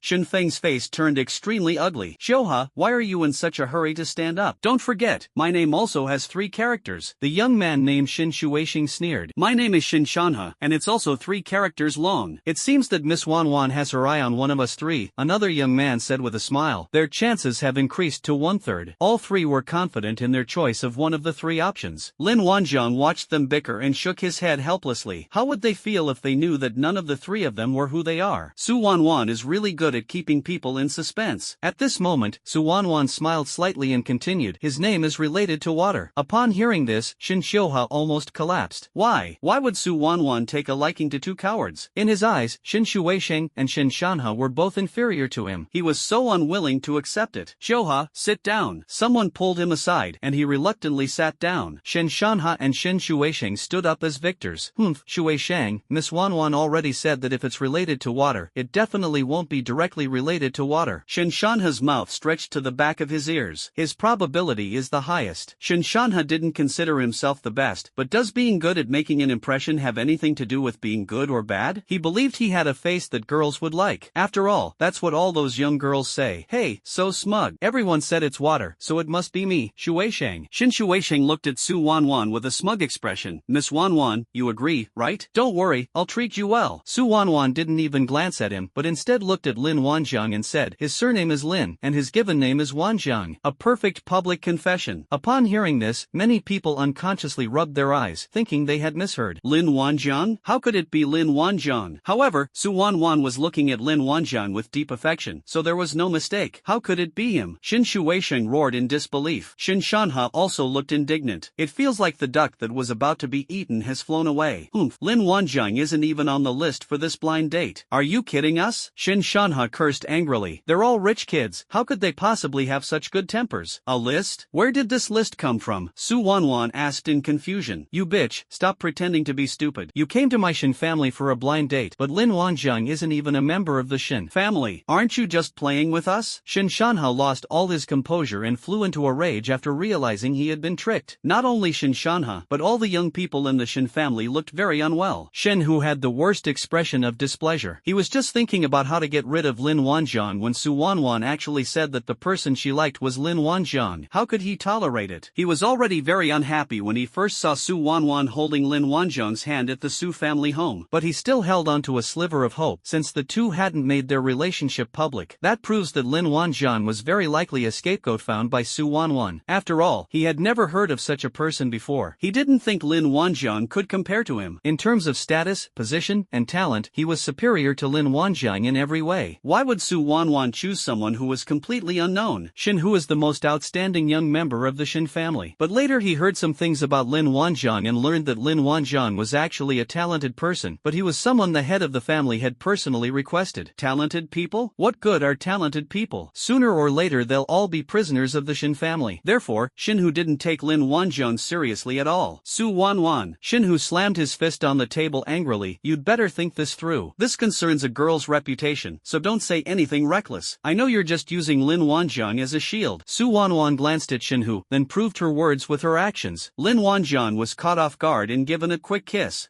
Lin Kaishan thinks it's pretty good. Then he leaned in with his other face. Su Wanwan's actions directly plunged all young people, especially those who harbored illusions, into the abyss of heartbreak. She's already taken. What's she doing here? What a waste of their feelings. Shinhu's ears were practically smoking. He was furious. What does Lin Wanjiang have? He's not even a member of the Lin family. He's just an orphan with no background. Why would you choose him over us? Shinhu roared, his face contorted with rage. He did establish a Wanjiang corps of several thousand men, but so what? Aren't you all more capable than him? Believe it or not, the Shin family could wipe out the Wanjiang corps in a matter of minutes with just a flick of their fingers. Seeing Shinhu's state, Lin Wanjiang decided to let him calm down. So the water-based skill was activated again. You should worry about yourself first. Someone who's always incontinent still has the nerve to keep whining. If it were me, I would have dug a hole and buried myself long ago. Lin Wanjiang chuckled. The ground where Shinhu was standing was wet again. Feeling the warm liquid flowing down his thigh, Shinhu felt dizzy. Not again? Is something really wrong with him? At this moment, Shinhu was questioning the meaning of life. Under the watchful eyes of everyone, and facing a group of Shin family members, he felt the strange looks directed at him, and Shinhu felt like he wanted to die. Overwhelmed with shame and anger, he coughed up a mouthful of blood from his heart. TSK, even spitting blood, his physical condition is too poor. Young people need to be more restrained. Lin Wanjiang sighed. You. Shinhu felt a ringing in his ears and his vision went black for a moment, and then, well, that was it. The head of the Shin family frowned and waved his hand, ordering people to carry Shinhu out. This is so embarrassing. Wetting his pants in public is a disgrace to the Shin family. In his opinion, it didn't really matter whether Su Wanwan chose Lin Wanjiang or not. He's not going to let either of them go. So the head of the Shin family was thinking about some other things. After Shinhu fainted and was carried away, everyone's thoughts returned to Su Wanwan's matter. Lin Wanjiang, if you're a real man, step forward. I want to challenge you. Shin Shanha pointed at Lin Wanjiang and cursed angrily. Brother, this isn't a martial arts contest. contest to find a husband, is it? Su Wanwan's cousin, Su Qinghe, said calmly. What kind of people are these? What, do they think blind dates have to involve finding someone they like? They were just here to make a show of things, okay? They wouldn't have come if it weren't for the Yuanjing mine. And when a blind date fails, the person gets angry and insults others. How can you tolerate that? As Su Wanwan's cousin, he naturally had to say something. I wasn't talking to you, why are you interrupting? Lin Wanjiang, do you dare to have a duel with me? Shin Shanhe pointed at Lin Wanjiang, his attitude extremely arrogant. What? My sister didn't choose you, so you're going to challenge someone to a duel? What kind of logic is that? Su Qinghe frowned and stood up. They're all rich kids, who's going to spoil whom? Even the Shin family won't do that. The elders in the Shin family didn't interfere, they let the young people handle their own affairs. In the eyes of the Shin family, the Su family was indeed somewhat insincere and seemed to be playing games with the Shin family. Let the young people teach the Su family a lesson and make them realize their own limitations. Although they coveted Su Wanwan's teleportation skill, they needed to work on her temperament so that she could be controlled in the future. As for Lin Wanjiang, he is someone the Shin family absolutely must have. Let the younger generation make a fuss first, and then they can step in and offer a reward once things have calmed down. What's it to you if I duel with Lin Wanjiang? What, why don't you duel with me? Shin Shanhe stared directly at Su Qinghe. Are you afraid of me? Just don't complain if you lose. Su Qinghe was clearly not one to mince words. He just couldn't stand Shin Shanhe's arrogant attitude, as if he were the most important person in the world. Therefore, you definitely can't back down in terms of presence. Lin Wanjiang stood up and stretched. This is boring. I'm not playing anymore. Not playing anymore? What do you take the Shin family for? You think you can just quit? Shen Shuisheng glared angrily. Lin Wanjiang has now become almost the public enemy of the younger generation of the Shin family. The main problem is that it was too hate-inducing. Su Wanwan's kiss immediately maxed out the hate level. Many people want to beat Lin Wanjiang up. Despite all the careful planning, an outsider snatched it away. If you're men, let's pool our resources and have a fight. Shen Shuisheng said viciously. Aren't you going to ask your family head for his opinion? Lin Wanjiang looked at everyone with a half-smile. He really had no intention of taking action against these weaklings. Let the young people handle their own affairs, the head of the Shin family said with a smile. He wanted to see Lin Wanjiang get beaten up so he could play the good guy. How could he possibly stop such a thing? Alright then, I have a pheasant under my command. You all fight it first, and only those who win will be qualified to challenge me. Lin Wanjiang said, summoning the fiery red pheasant. Pheasant, these kids say they want to eat chicken wings. Lin Wanjiang pointed at Shin Shuisheng and the others. The pheasant's gaze sharpened as it looked at the crowd. The young members of the Shin family were almost laughing out of anger. Lin Wanjiang, this is no way to insult people. Fine. I'll show you how I tear a chicken apart with my bare hands. Shin Shuisheng stepped out, staring at the pheasant, his fists clenched so tightly they cracked. The next instant, a fiery red light flashed and Shin Shuisheng flew directly out of the hall. He vomited up all the tea he had just drunk, and even vomited up the leftovers of his lunch all over the floor. Lin Wanjiang couldn't bear to watch. TSK. I have to say the Shin family scions are really stubborn. They actually want to shred chicken right in front of the pheasant? It's a miracle they weren't kicked to death. The scene was completely silent. Not only the Shin family, but even the Su family was completely bewildered. What the heck is this? How come this pheasant is so powerful? Is it a pheasant? But wait, how could a pheasant be that powerful? I'm not well educated, don't try to fool me. Could this be some kind of mythical beast like a phoenix? Lin Wanjiang actually has such a powerful war beast. It seems the rumors are true. The young members of the Su family had only heard that Lin Wanjiang was very powerful and that the Su family wanted to befriend him. However, the specifics of its power were unclear to most people. I've gained some new perspectives now. Putting everything else aside, this pheasant's combat strength alone is probably equivalent to that of a level 4 awakened being, right? With even such powerful war beasts, how could they not be formidable? The head of the Shin family stared blankly at Shin Shuisheng, who had been sent flying. With his level 4 awakened eyesight, he could see quite clearly. However, he came to the conclusion that he couldn't do it that easily either. The strength that this pheasant just displayed seems to have already surpassed his. But this pheasant seemed to have just kicked casually. What would it have been like if it had gone all out? The head of the Shin family swallowed hard, not daring to think any further. At least it seems like he can't beat them. Lin Wanjiang actually has such a powerful battle beast protecting him? No wonder. With the Su family's protection and such ferocious war beasts, it's no wonder that the Black Bear army has been unable to capture Lin Wanjiang for so long. Now the head of the Shin family has finally resolved his long-standing confusion. The head of the Shin family, who had originally felt in control of the situation, now had a bad feeling, as if things were about to slip out of his control. Lin Wanjiang's words broke the eerie atmosphere. Sorry, I'm a bit rough with my footing. Anyone else want to challenge me? Lin Wanjiang looked at Shin Shanhe. Come on, you were the loudest one, you come. Shin Shanhe unconsciously took a step back and bumped into the chair, then sat down with a thud. How did Shui Shang fly away? He didn't even see it clearly. There's something strange about this pheasant. Shen Shanha had no interest in fighting the unknown and terrifying opponent. Isn't this just asking for trouble? I can't afford to mess with him. I'm quitting. What's wrong? You were shouting the loudest just now, but you've fallen silent now? Lin Wanjiang chuckled.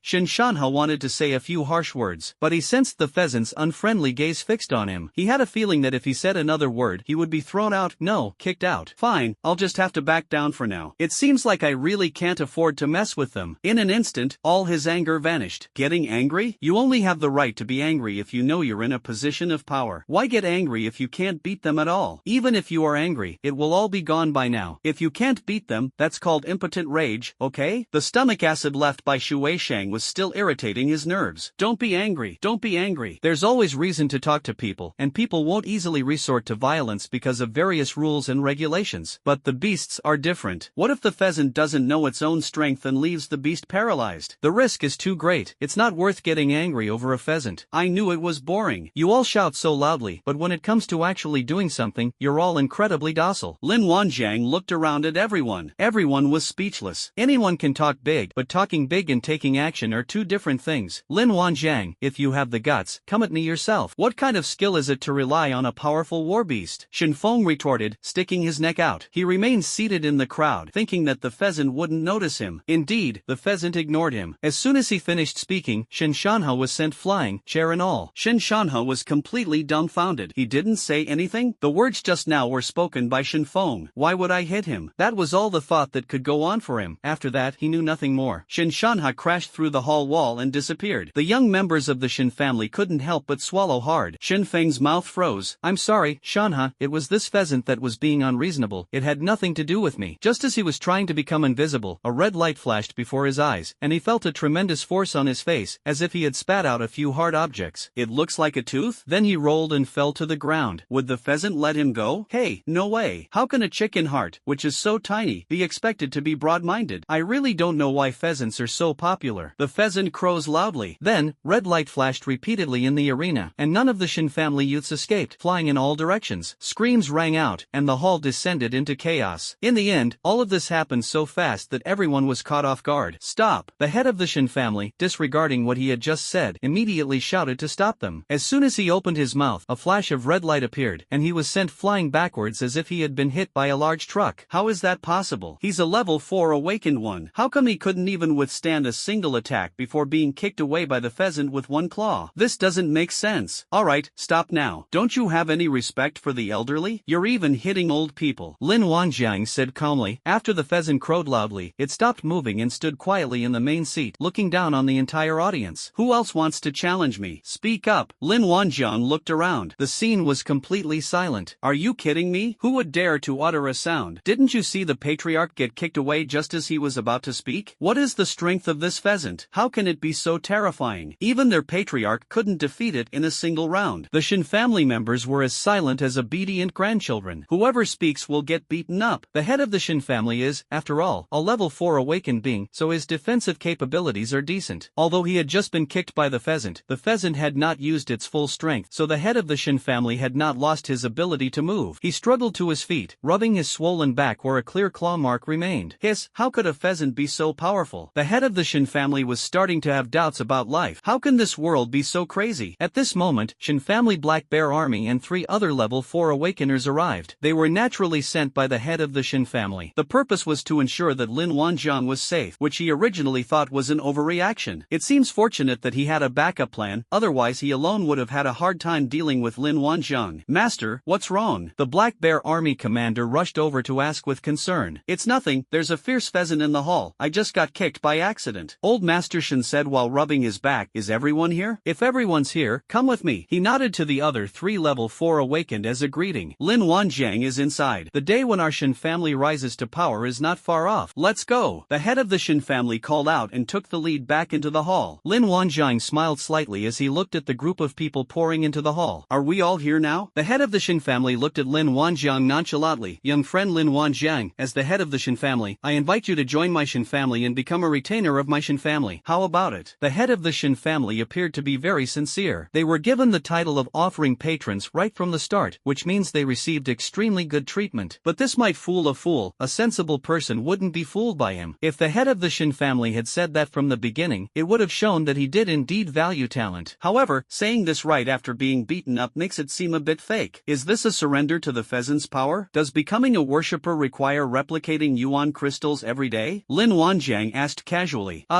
Well, young friend Lin Wanjiang, you see the Shin family is supporting you, so you should at least do what you can, right? The head of the Shin family rubbed his hands together. Oh, I see. We still have to copy yuan crystals every day, but I'm not interested. What should we do? Lin Wanjiang looked directly at the head of the Shin family. The head of the Shin family was so stunned that he could hardly speak. What should we do? Young friend Lin Wanjiang, do you think there's anything wrong with the Shin family? The head of the Shin family sorted out his thoughts and slowly spoke. It's great. The girls are beautiful, and Shin who said his second aunt is pretty good in bed. Lin Wanjiang glanced at the Shin family women a few times. But I don't want to copy the yuan crystal. Everyone was completely bewildered. What did Shin Hu's second aunt have to do with this? Shin Hu's second aunt's husband's face turned ashen. Lin Wanjiang really knows how to bring up the most sensitive topics. Is he doing it on purpose? The head of the Shin family was slightly taken aback, not understanding what Lin Wanjiang meant. Young friend Wanjiang, have you taken a fancy to Shin Hu's second aunt? That's easy to say, as long as you join my Shin family and become a retainer of my Shin family. The head of the Shin family was extremely generous. Shin Hu's second aunt's husband's face turned from green to red. That old guy, are you just pretending he doesn't exist? However, given his status and position, he didn't immediately react with anger. But what the old man said was infuriating. The people in the room had strange expressions, but none of them dared to say anything. What I mean is, the Shin family's family values aren't very healthy. Shin Hu can even get involved with his second aunt. I can't stand it, so let's just not do it. Lin Wanjiang smiled slightly. Lin Wanjiang, don't go too far. Shin Hu's second aunt's husband slammed his fist on the table and stood up. I couldn't stand it anymore. He couldn't be fierce towards the head of the Shin family, so he could only be fierce towards Lin Wanjiang. The Shin family patriarch's expression also darkened. Lin Wanjiang is just playing him for a fool. What nonsense about Shin Hu and his second aunt getting together. I'll ask you one last time, are you willing to become a retainer of the Shin family? The head of the Shin family exuded an aura of power, and his previous amiability vanished. It was as if he would take Lin Wanjiang down if Lin Wanjiang said he was unwilling. 200 Black Bear soldiers surrounded the hall. The 3 level 4 awakened ones also dispersed, looking ready to take down Lin Wanjiang at the slightest provocation. Lin Wanjiang sighed. You really haven't given up your evil intentions. Just now, Shanji didn't teach you who you can offend and who you can't. Lin Wanjiang, as long as you join the Shin family, the conditions you just discussed still stand. Otherwise, we'll have to resort to some unconventional methods, the Shin family patriarch said coldly. He kept a close eye on Su Wanwan's location, ready to strike immediately if she dared to make a move. Whenever Su Wanwan tries to get close to Lin Wanjiang to teleport, the head of the Shin family will immediately take action. Su Wanwan wants to leave, and he can't stop her for the time being. However, it's impossible to take Lin Wanjiang away. Now that they've come to the Shin family, there's no reason for them to let Lin Wanjiang escape. Since Su Wanwan is interested in Lin Wanjiang, restricting Lin Wanjiang is a way of indirectly restricting Su Wanwan. As long as Lin Wanjiang is controlled, the initiative will be in the hands of the Shin family. As for that pheasant, it's strange. He probably can't handle it alone, but they have 4 level 4 awakeners. 3 people should be able to hold off a pheasant, right? As long as he controls Lin Wanjiang, wouldn't Shanji still have to obey them? If they could control Shanji through Lin Wanjiang, the Shin family would gain another high-end combatant, which would be a real bargain. 3 level 4 awakened ones surrounded the pheasant. Their task was to restrain it. I heard this pheasant is very powerful. Why don't they believe it? Can a pheasant fly into the sky? They were skeptical about the mission. They had never heard of anything so outrageous in their long lives. They are powerful level 4 experts. It would be shameful for 3 level 4 experts to try to catch a chicken. But why is the scene such a mess? Never mind, let's take down this pheasant first. Lin Wanjiang, I'll give you 10 more seconds to think this through. The Shin family is not a bunch of greenhorns like you who can stand up to them. The head of the Shin family looked at Lin Wanjiang coldly. He's already planning to take action. In his view, things were back under his control. More than 200 Black Bear soldiers were also on guard outside the hall, armed with swords and knives. He believed that as long as he paid attention to Su Wanwan's teleportation, Lin Wanjiang would have no chance of escaping today. Sigh, old man Shin, I didn't want to change the head of the family in the first place. If you were smart enough to back down, you would still be the head of the Shin family. Lin Wanjiang shook his head. After all, respecting the elderly and caring for the young is a traditional Chinese virtue. Anyway, you don't have many years left to live, so I'm too lazy to do anything. You! Old man Shin was furious at Lin Wanjiang's words. What do you mean by I don't have many years left to live anyway? What kind of talk is that? He's old but still vigorous. Lin Wanjiang is still trying to provoke him with his words. Humph, I'll just shut him up then. Lin Wanjiang, I'm giving you a chance to talk to me nicely. If you don't seize it, don't blame me. The head of the Shin family said through gritted teeth. Is this how your Shin family treats its guests? Su Wanwan's uncle stood up. The young men from the Su family were also on guard. Lin Wanjiang came with them, so there's no way to let him face the situation alone. They must have been fine when they came, and they must be fine when they go back. Su Wanwan wasn't worried at all. If anyone present had the best grasp of Lin Wanjiang's strength, it would be Su Wanwan. Putting everything else aside, let's just talk about teleportation. Lin Wanjiang's ability to come and go as he pleased already made him virtually invincible. Moreover, she knew that Lin Wanjiang had a whole bunch of war beasts. Those war bears from the Su family looked so intimidating before. Lin Wanjiang's ability to single-handedly support the Wanjiang Corps is enough to prove his capabilities. Moreover, she also knew about the Kowloon army. In less than half a year, they had established an army of more than 50,000 people, which was beyond description. As a family that strongly supports Lin Wanjiang, the Su family must be very familiar with some of Lin Wanjiang's activities. Unlike those rich young masters, some of whom don't even know Lin Wanjiang. Haha, yet they still want to mess with him. It's ridiculous. Therefore, Su Wanwan trusted Lin Wanjiang completely. Not in a hurry at all. Su Wanwan's uncle knew some things about Lin Wanjiang, but he was still somewhat unsure. After all, he had only heard about it, not seen it with his own eyes. They no longer knew just how powerful Lin Wanjiang was. When the Shin family has deployed all its elite forces, it's impossible not to panic.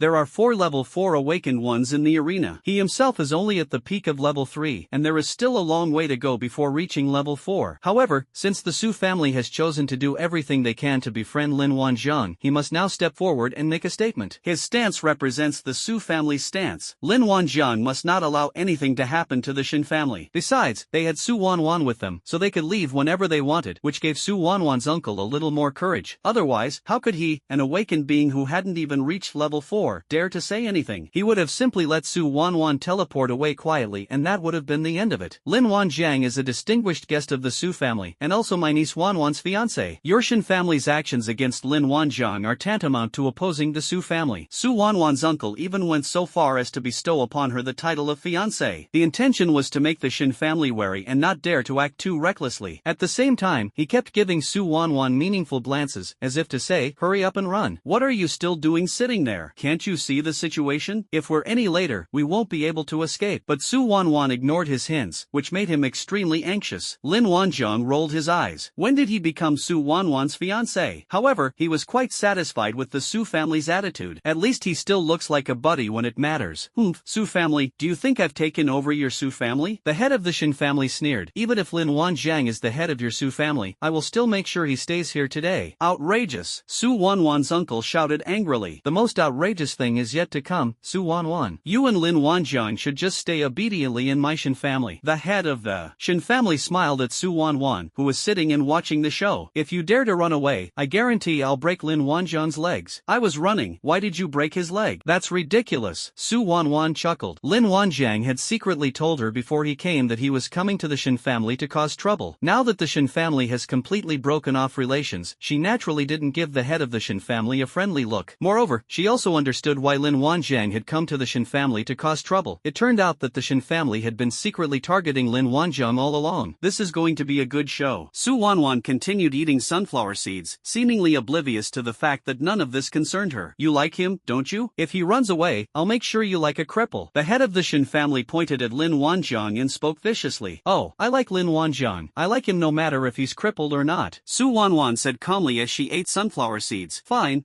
you better not run away, or I'll keep my word. The Shin family head turned to Lin Wanjiang. Are you going to kneel down yourself, or should I break your legs to make you kneel? I'm a tough guy. I won't kneel down. Lin Wanjiang looked at the pheasant. Now you know what to do. The pheasant crowed once and vanished from the spot in the next instant. Damn it, this human must have a death wish, daring to make his boss kneel down? The head of the Shin family's pupils contracted violently. A strong sense of crisis welled up in my heart, a sense of crisis I had never felt before. The 3 level 4 awakened members of the Shin family didn't even have time to react, or see the pheasant clearly, before it disappeared from their sight. They had thought that 3 people catching a chicken was like using a sledgehammer to crack a nut, but now it seemed that even 10 of them wouldn't be able to catch this pheasant. Based on human strength, this person would probably be equivalent to a level 5 awakened being, right? They've been at level 4 for many years, and they know exactly what kind of strength a level 4 awakener possesses. They didn't believe that the speed of a pheasant was something a level 4 awakener possessed. In fact, even Lin Wanjiang was a little puzzled by how fast the pheasant was. This pheasant pheasant doesn't have a speed-related skill, yet it's faster than those skills. Could it really be because it has wings? Having wings is pretty overpowered. However, strange things happen all over the world, and Lin Wanjiang did not delve into the reasons behind them. It's a good thing overall. However, in the eyes of the 3/4 level awakened individuals of the Shin family, this pheasant must be some kind of unparalleled genius pheasant. Perhaps it was the ancestor of chickens. Otherwise, why would they be so powerful? The head of the Shin family picked his nose and coughed up blood flying backwards out of the hall. This time, the pheasant showed no mercy. We can show leniency this once, but that's only because he's an elderly man. But this time, he acted disrespectfully towards his elders and dared to provoke the boss, which was intolerable. The head of the Shin family was kicked so hard by that claw that he passed out. As we all know, the smaller the area of force application, the greater the pressure. You can imagine what the area would look like if a claw swatted across it. This claw struck the Shin family patriarch squarely in the left chest. One can only imagine the extent of the bruising in his heart. The 3/4 level awakened members of the Shin family swallowed hard and exchanged glances. Should we go up or not? One of them asked. Go? What the hell are you talking about? The other person immediately backed down. Let's wait and see. The third person finally decided. Just kidding, going at this time would be the most unwise thing to do, okay? Didn't you see the patriarch fly out? Even if the three of them went up, they wouldn't be able to beat them. Forget it, let's just stand there and see how things go first. Lin Wanjiang surveyed the room. The head of the Shin family is getting old and keeps thinking about offending people he shouldn't offend. This is going to drag the Shin family into an abyss. Today, I'm replacing the head of the family for you. Does anyone have any objections? The scene was so quiet you could hear a pin drop. No one answered, and no one dared to answer. What did you say? Did you say you disagree? Is it because you think your birth chart is too strong? But even a strong birth chart isn't as strong as a pheasant's claw. Does that mean they've agreed to change the head of the household? Wouldn't that make them traitors? Therefore, none of the Shin family members dared to speak. After a long pause, a middle-aged man from the Shin family forced himself to speak. Lin Wanjiang, we admit that your battle beast is powerful, but the head of the family is an internal matter of our Shin family, and it's none of your business to meddle. Lin Wanjiang looked at him and smiled. I just wanted to meddle in other people's business. Do you have a problem with that? If you do, keep it to yourself. The middle-aged man from the Shin family felt as uncomfortable as if he had swallowed a dead fly. You're the one who made me speak, and you're the one who made me hold back. What do you want? Just to hear nice things? Of course, Lin Wanjiang didn't beat people up directly. After all, he was reasonable. But the pheasant didn't care about reason. With a flash of red light, the middle-aged man who had been speaking was sent flying. The last thought of a middle-aged person is, you have no martial ethics. I'm doing this for your own good. I've decided to change the head of the family. Who among you is interested in taking over the position? Lin Wanjiang said with a smile. No one spoke for a long while. They were terrified of being the next one to fly away. This pheasant is being unreasonable. Nobody's interested in this family head? Lin Wanjiang looked around. The Shin family members remained silent, behaving as obediently as quails. Forget it, such a good opportunity, why not seize it? Before Lin Wanjiang could finish speaking, someone finally couldn't help but speak up. I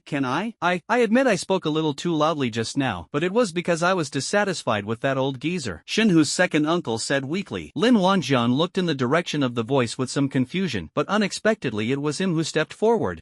He doesn't seem to be a direct descendant of the Shin family. The relationships are a bit complicated. Lin Wanjiang looked him up and down, making Shinhu's second aunt's husband feel a little awkward. Are you from the Shin family? Your relationship is a bit complicated. I'm not quite sure. Lin Wanjiang said calmly. Yes, my name is Shinjan. I am also from the Shin family, but I am from a collateral branch. Do you think I am suitable? Shinjan asked expectantly. Lin Wanjiang nodded, but instead of responding directly, he looked at the other members of the Shin family. Shinjan is to be the new head of your Shin family. Anyone have any objections? If you have any objections, stand up now. I disagree. Shinhu's father immediately stood up. He and Shinjan were brothers-in-law, but he had heard about the absurd things his son had done. Lin Wanjiang had just made it clear in public, so Shinhu's father knew very well that if Shinjan became the head of the family, neither he nor Shinhu would have a good life. After all, who wants to wear a bright green hat every day? Therefore, Shinhu's father immediately stood up to object. Lin Wanjiang looked at him calmly and said, what's the reason? Reason. Shinhu's father paused for a moment. Reason? The reason is that I think I am more suitable for the position of head of the family than him. Lin Wanjiang turned to Shinjan and smiled. Your brother doesn't agree. What do you say? Shinjan walked towards Shinhu's father and launched an attack on him without warning. Shinhu's father thought Shinjan was going to argue with him, so he stood up straight, only to be blasted away by a palm strike. Shinhu's father was caught off guard and severely injured by Shinjan. Shinjan looked at him coldly. If you raise a child without teaching him, it is the father's fault. How dare you speak out like this? Good. Is there anyone else who objects? If no one objects, Lin Wanjiang looked around and was about to make an announcement when another person from the the Shin family stood up. I disagree. It seemed that Lin Wanjiang wouldn't take action against them for standing up in opposition, and Shanji didn't seem inclined to do so either. What are they afraid of? They must seize such a good opportunity. Xinjiang is not a direct descendant of the Shin family. How can they be convinced if they are made the head of the family? Yes, I disagree too. Another member of the Shin family's direct line stepped forward. Anyone else? Step forward now. Don't make me ask a third time. Lin Wanjiang glanced at the crowd. In a short time, many middle-aged people stepped forward. This is the last chance. As for the old patriarch's fate, well, who cares about him now? He's probably in deep trouble. After all, no sound has come out for so long. Indeed, the old patriarch is getting old, and it's time to replace him. Is Lin Wanjiang someone the Shin family can afford to offend? Putting everything else aside, his pheasant-like war beast alone is something that no one in the arena can contend with. The Shin family needs a new, wise leader. There's little sense of kinship within a large family. In such a large family, it's impossible to distribute resources absolutely fairly on a daily basis. As the head of a family, one is bound to be influenced by personal emotions in dealing with matters. Over the years, how could one possibly be fair in everything? Therefore, there are quite a few people who have negative feelings towards the former head of the family. Often, all it takes for an emotional outburst is a trigger. Didn't you see that the 3 level 4 awakened ones were all standing still, too afraid to move? Circumstances are more powerful than people. So who cares about the old patriarch whose fate is unknown? The most important thing now is to fight for the position of patriarch. The position of family head is usually predetermined, so they don't have a chance. Now is the time for many people to change their destiny. All they need to do is stand up and fight for it. Once a person's ambition and desires are stimulated, they will continue to grow wildly. They believed that once they became the head of the family, everything would be settled. The Shin family will definitely develop even better under their leadership. Lin Wanjiang waved as he watched the group of people fighting over the pheasant. The pheasant understood, and the people who had stood up behind it flew out of the hall. The scene became chaotic. Just now, a level 4 awakened being who was about to speak kept his eyes downcast and his mind focused. Fortunately, he spoke slowly and hadn't had a chance to open his mouth yet. If we say this too early, we'll be following in the footsteps of the old patriarch. Well, it's best to talk less if there's nothing else to say. He had no objections. Let whoever wants to be the head of the family be the head. Anyway, they're all members of the Shin family. He has no objection. He'll just focus on his cultivation. Soon, the hall quieted down, and there were far fewer people. Xinjiang stared blankly at the scene and swallowed hard. He stood calmly in place. He then realized what was happening and hurriedly knelt down before Lin Wanjiang to express his gratitude. Thank you for your kindness, young Master Lin. From now on, young Master Lin, please give me your orders, and I, Xinjiang, will do my utmost to fulfill them. Lin Wanjiang nodded in satisfaction. You're quite sensible. You'll be the head of the family. Lin Wanjiang looked at the 3 level 4 awakened ones. Hey, do you 3 have any objections? The pheasant glared at them with hostility. The 3 shook their heads repeatedly. No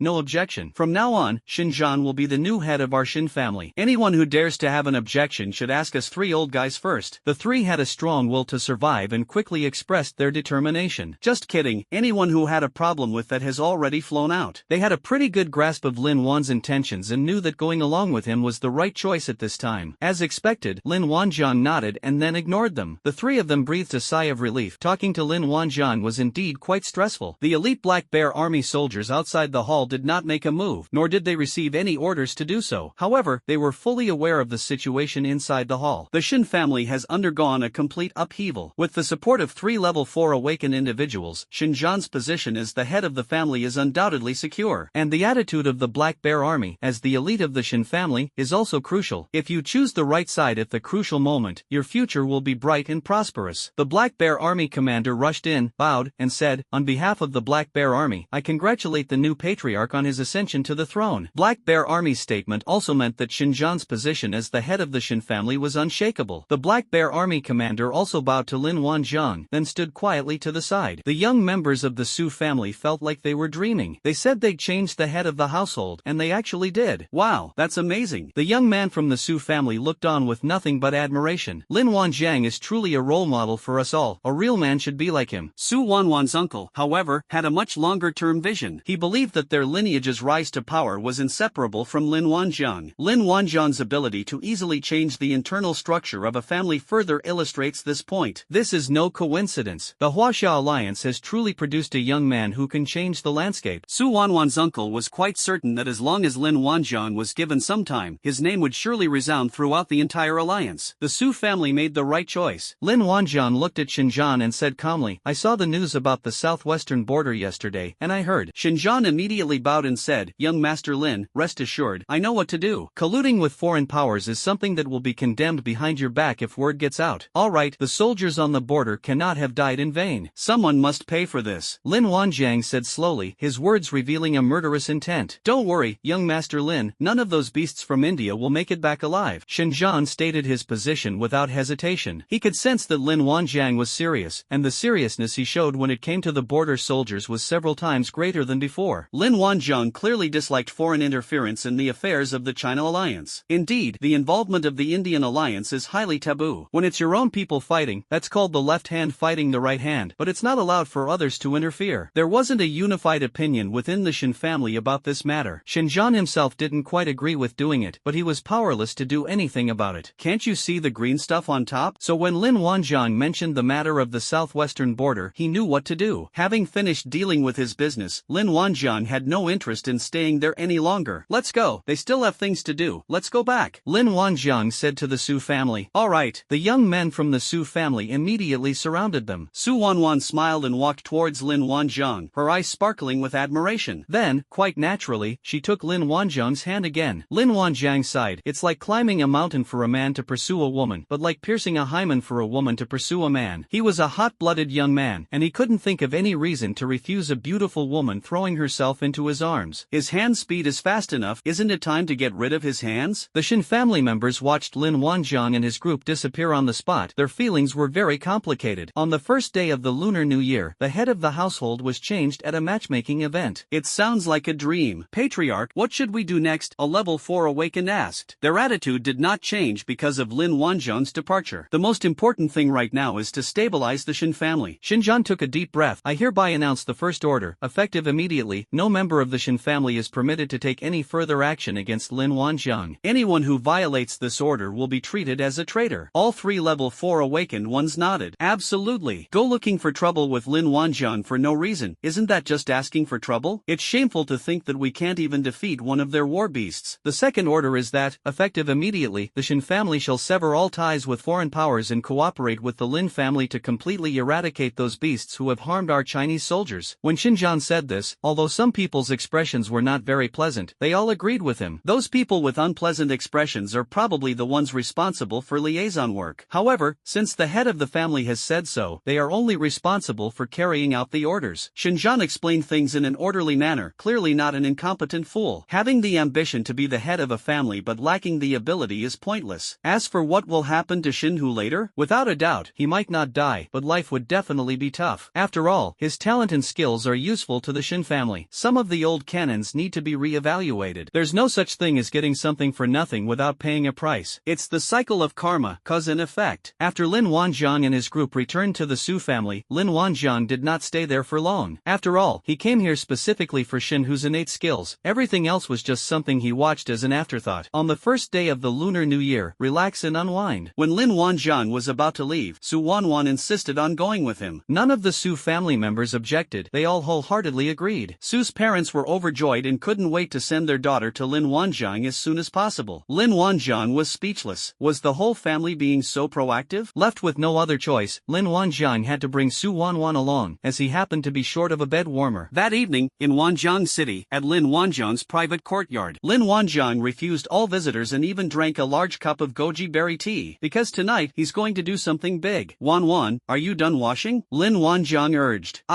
Almost there," came Su Wanwan's slightly nervous voice from the bathroom. In his spare time, Lin Wanjiang did a few push-ups. 10 minutes later, Su Wanwan walked out of the bathroom wearing a bathrobe and with her head down. When she saw Lin Wanjiang's wolf-like gaze, she suddenly felt a little scared. "Wanjiang, I'm not ready yet. Can we wait until next time?" Su Wanwan asked weakly. "No way." Lin Wanjiang refused righteously. The first day of the Lunar New Year is such a wonderful day, so meaningful. In the end, Su Wanwan, like a little lamb, was coaxed and tricked by the big bad wolf into crawling into bed. A moment later, clothes were scattered all over the ground, as if foreshadowing a major battle about to unfold. However, just as Lin Wanjiang was about to pounce on him, Su Wanwan simply vanished, teleported away. Lin Wanjiang stared blankly at the empty floor for a moment. Where are the people? Where are the beds? They even moved the bed away. Is this guy trying to scam me out of my bed? You were going to flirt with me, but then you ran away at the crucial moment? What kind of situation is this? The problem is that he's a young man full of vigor, and he just drank so many goji berries. Lin Wanjiang Wanjian felt that Shaolin Wanjian was a little feverish. But what if the girl and the man both run away? The girl's ability to teleport is a real headache. Lin Wanjian rubbed his temples. Su Wanwan. Lin Wanjian gritted his teeth. So you're the only one who can teleport, huh? Then, in the next instant, Lin Wanjian vanished from the spot. This is intolerable. Absolutely intolerable. Otherwise, it would be a disservice to that cup of goji berries. Goji berries are hard-earned, aren't they? We have to have a great start to the new year. When Lin Wanjiang appeared in Su Wanwan's room at the Su family home, Su Wanwan was indeed there. Of course, the bed that was stolen from his house was also there. Ah! Su Wanwan exclaimed in surprise when she saw Lin Wanjiang suddenly appear. I'm telling you, you're not being fair. I even drank a cup of goji berry tea. You can't just stand by and watch. Lin Wanjiang said indignantly. Su Wanwan's cheeks flushed as she looked at the proud and imposing Shaolin Wanjiang, and she shrank into the quilt, too ashamed to speak. Without saying a word, Lin Wanjiang pounced like a big gray wolf. Seeing this, Su Wanwan closed her eyes. Perhaps she was braver in her own room, because this time she did not run away. The night passed without a word, save for the sounds of panting and the creaking of the bed as it shook. Girls can be so efficient at pursuing boys.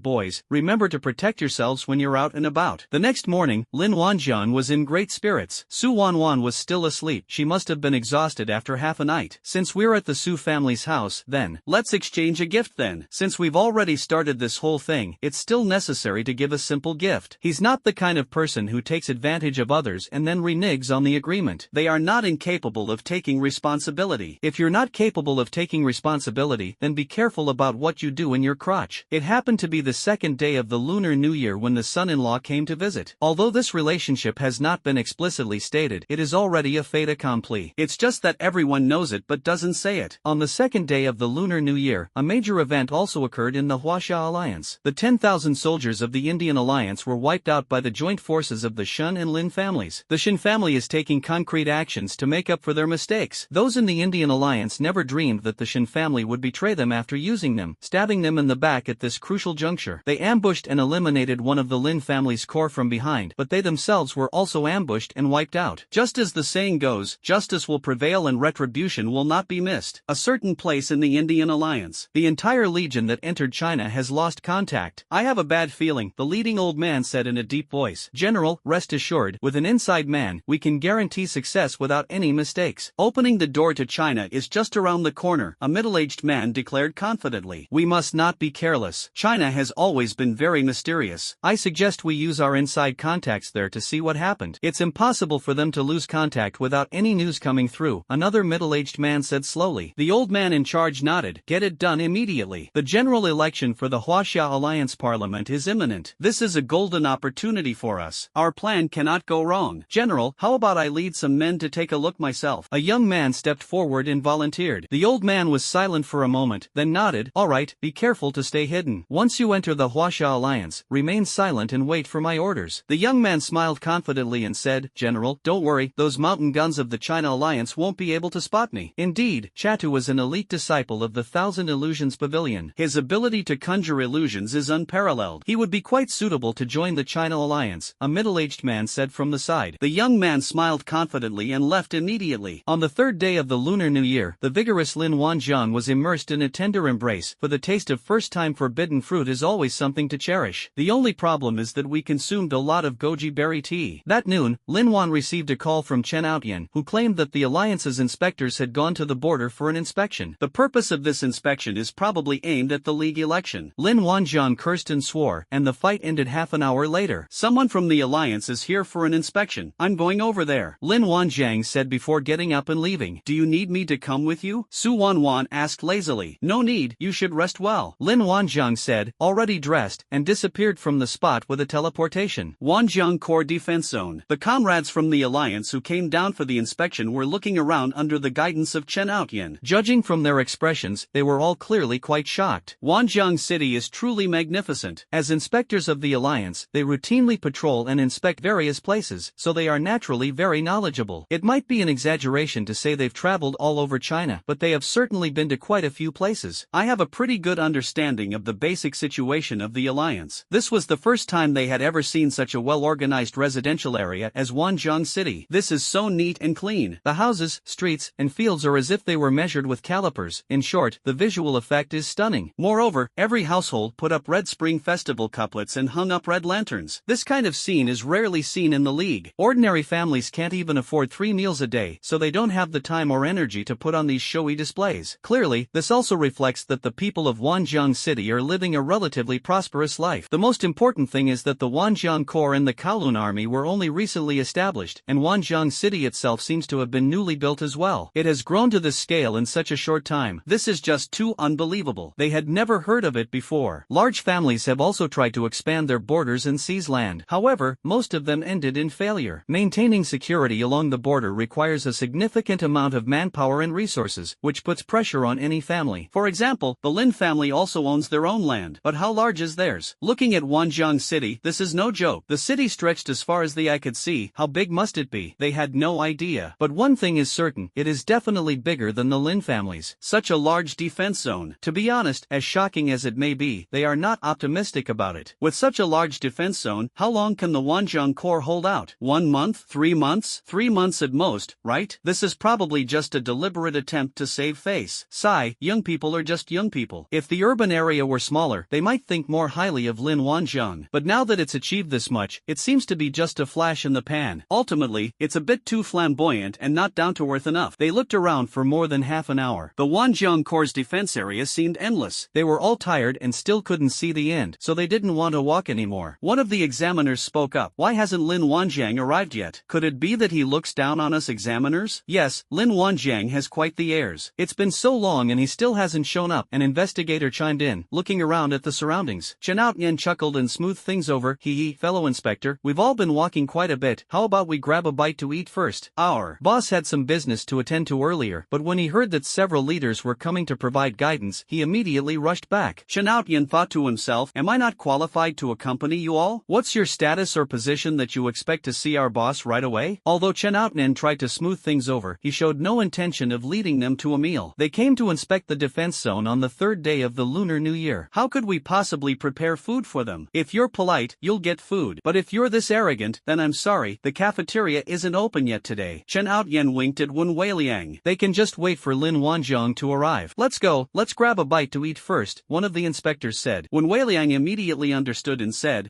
leaders, your arrival is a bit sudden. The soldiers just finished their leave and we haven't prepared any food yet. Please wait a moment and I'll make the arrangements right away. What are you logistics department doing? Why didn't you prepare more food for the new year? Chen Outyan frowned, feigning a reprimand. Yes, the main leaders didn't say anything beforehand, otherwise we could have started eating right away. I'll go arrange it right away. Wen Weiliang's attitude in admitting his mistake was very good, the kind that leaves no room for criticism. What can a few examiners do? Just wait. Their inspection was inherently somewhat unexpected. This was to prevent some military units from making preparations in advance and deceiving their superiors. Their arrival was sudden, and Wen Weiliang's statement was indeed reasonable. What else could they say? Wen Weiliang left in a hurry.